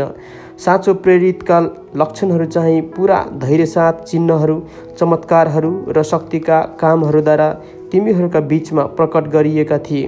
अरू सबै मण्डलीहरूको तुलनामा तिमीहरूले कुन कुरामा कम निगाह पायो हो? एउटा कुरामा चाहिँ तिमीहरूले मलाई क्षमा गर्नुपर्छ, म तिमीहरूका निम्ति बोझ बनिन। अब तेस्रो पल्ट तिमीहरू कहाँ आउन म तयार छु। म तिमीहरूका निम्ति बोझ हुने छैन, किनकि म तिमीहरूको सम्पत्ति होइन, तर तिमीहरूलाई नै चाहन्छु। किनभने आमा बुवाको निम्ति छोराछोरीले होइन, तर छोराछोरीका निम्ति पो आमा बुवाले सञ्चय गर्नुपर्छ। म तिमीहरूका निम्ति ज्यादै खुसी साथ खर्च गर्नेछु र स्वयं आफै पनि खर्चने छु। यदि मैले तिमीहरूलाई बढी प्रेम गरेँ भने के मैले चाहिँ कम्ती प्रेम पाउने? मैले तिमीहरूलाई बोझ बोकाइन, यो ठिकै हो, तर मैले चलाकी गरेर तिमीहरूलाई फसाए भनी तिमीहरू भन्छौ। मैले तिमीहरू कहाँ पठाएकाहरूमध्येका कुनै मानिसद्वारा तिमीहरूबाट के मैले फाइदा उठाए थिएँ र? मैले तितसलाई जान भनी आग्रह गरेँ र त्यस भाइलाई तिनको साथमा पठाएँ। के तितसले तिमीहरूबाट केही फाइदा उठाए? के हामी एकै आत्माद्वारा चलेनौँ? के हामी एकै पाइलामा हिँडेनौँ? के तिमीहरू यो सोचिरहेका छौ कि यतिन्जेल तिमीहरूका सामु हामी आफ्नै सफाई दिइरहेका छौँ? प्रिय हो, हामी परमेश्वरको सामुन्य ख्रिस्टमा बोलिरहेका छौँ, अनि यी सब तिमीहरूलाई बलिया बनाउनका निम्ति हो। किनभने म आउँदा मैले इच्छा गरे बमोजिम तिमीहरूलाई नभेटाउला र तिमीहरूले पनि मलाई आफूले इच्छा गरे बमोजिम भेटाउँदैनौ कि भन्ने मलाई डर लागेको छ। सायद त्यहाँ झगडा, डाहा, क्रोध, स्वार्थ, बदख्वाई, निन्दु, चर्चो, अभिमान र गोलमाल हुन्छ होला। मलाई डर लाग्छ कि म फेरि आउँदा मेरो परमेश्वरले मलाई तिमीहरूका सामुन्य होच्याइदिनुहुनेछ र धेरैजनाका निम्ति मैले सो गर्नुपर्नेछ जुनहरूले अघि पाप गरेका थिए र आफूले गरेका अशुद्धता व्यभिचार र छाडापनबाट पश्चाताप गरेका छैनन् होला। दोस्रो कोरिन्थी 13 अध्याय। आखिरी चेतावनी। तेस्रो पल्ट म तिमीहरू कहाँ आउनेछु, कुनै पनि दोष 2 वा 3 साक्षीहरूका गवाहीद्वारा साबित गरिनुपर्छ।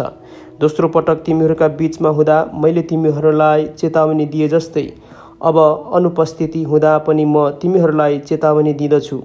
म फेरि आउँदा अघि पाप गर्नेहरू र अरू कसैलाई पनि म छोड्ने छैन, किनकि ख्रीष्ट ममा बोल्नुहुन्छ भन्ने प्रमाण तिमीहरू चाहन्छौ। तिमीहरूसँगको व्यवहारमा उहाँ दुर्बल हुनुहुन्न, तर उहाँ तिमीहरूमा शक्तिशाली हुनुहुन्छ, किनभने दुर्बलतामा उहाँ क्रुसमा टाँगिनुभयो, तर परमेश्वरको शक्तिमा उहाँ जीवित हुनुहुन्छ। यसरी हामी उहाँसँग दुर्बल हुन्छौँ, तर तिमीहरूसँगको हाम्रो व्यवहारमा परमेश्वरको शक्तिद्वारा हामी उहाँसँग जिउनेछौँ। तिमीहरू विश्वासमा दरिला छौ कि छैनौ भनी आफैले आफैलाई जाँचेर हेर। आफैलाई जाँच, जाँचमा असफल भएनौ भने येशू ख्रीष्ट तिमीहरूमा हुनुहुन्छ भन्ने तिमीहरूलाई थाहा हुनुपर्ने हो। म आशा गर्दछु कि हामी असफल भएका छैनौँ भन्ने तिमीहरू थाहा पाउनेछौ, तर हामी परमेश्वरमा प्रार्थना गर्दछौँ कि तिमीहरू केही खराबी नगर। हामी जाँचमा उत्तीर्ण भएका जस्तो देखा पर्ने होइन, हामीहरू असफल भए जस्तो देखिए तापनि तिमीहरूले चाहिँ जे असल छ सो गर, किनकि हामी सत्यको विरुद्धमा केही गर्न सक्दैनौँ, केवल सत्यको निम्ति मात्र गर्न सक्छौँ। किनभने हामी दुर्बल हुँदा र तिमीहरू सामर्थ्य हुँदा हामी आनन्दित हुन्छौँ। तिमीहरूका प्रगतिको निम्ति नै हामी प्रार्थना गर्छौँ। तिमीहरूबाट अलग हुँदा म यो लेख्दैछु यस हेतुले कि तिमीहरू कहाँ आउँदा प्रभुले मलाई दिनुभएको अधिकार कठोरता साथ मैले प्रयोग गर्नु नपरोस्। त्यो त उहाँले बनाउनका निम्ति दिनुभएको हो, भत्काउनका निम्ति होइन। आखिरी अभिवादन। अन्त्यमा भाइ हो, अब बिदा पाऊ, सिद्धताको लक्ष्य राख, सान्त्वना पाऊ, एक अर्कासँग सहमत हौ, शान्तिमा रहो र प्रिय र शान्तिका परमेश्वर तिमीहरूसँग हुनुहुनेछ। एउटाले अर्कोलाई पवित्र चुम्बनले अभिवादन गर। सबै सन्तहरूले तिमीहरूलाई अभिवादन पठाएका छन्। प्रभु येशू ख्रीष्टको अनुग्रह, परमेश्वरको प्रेम र पवित्र आत्माको सङ्गति तिमीहरू सबैसँग रहुन्।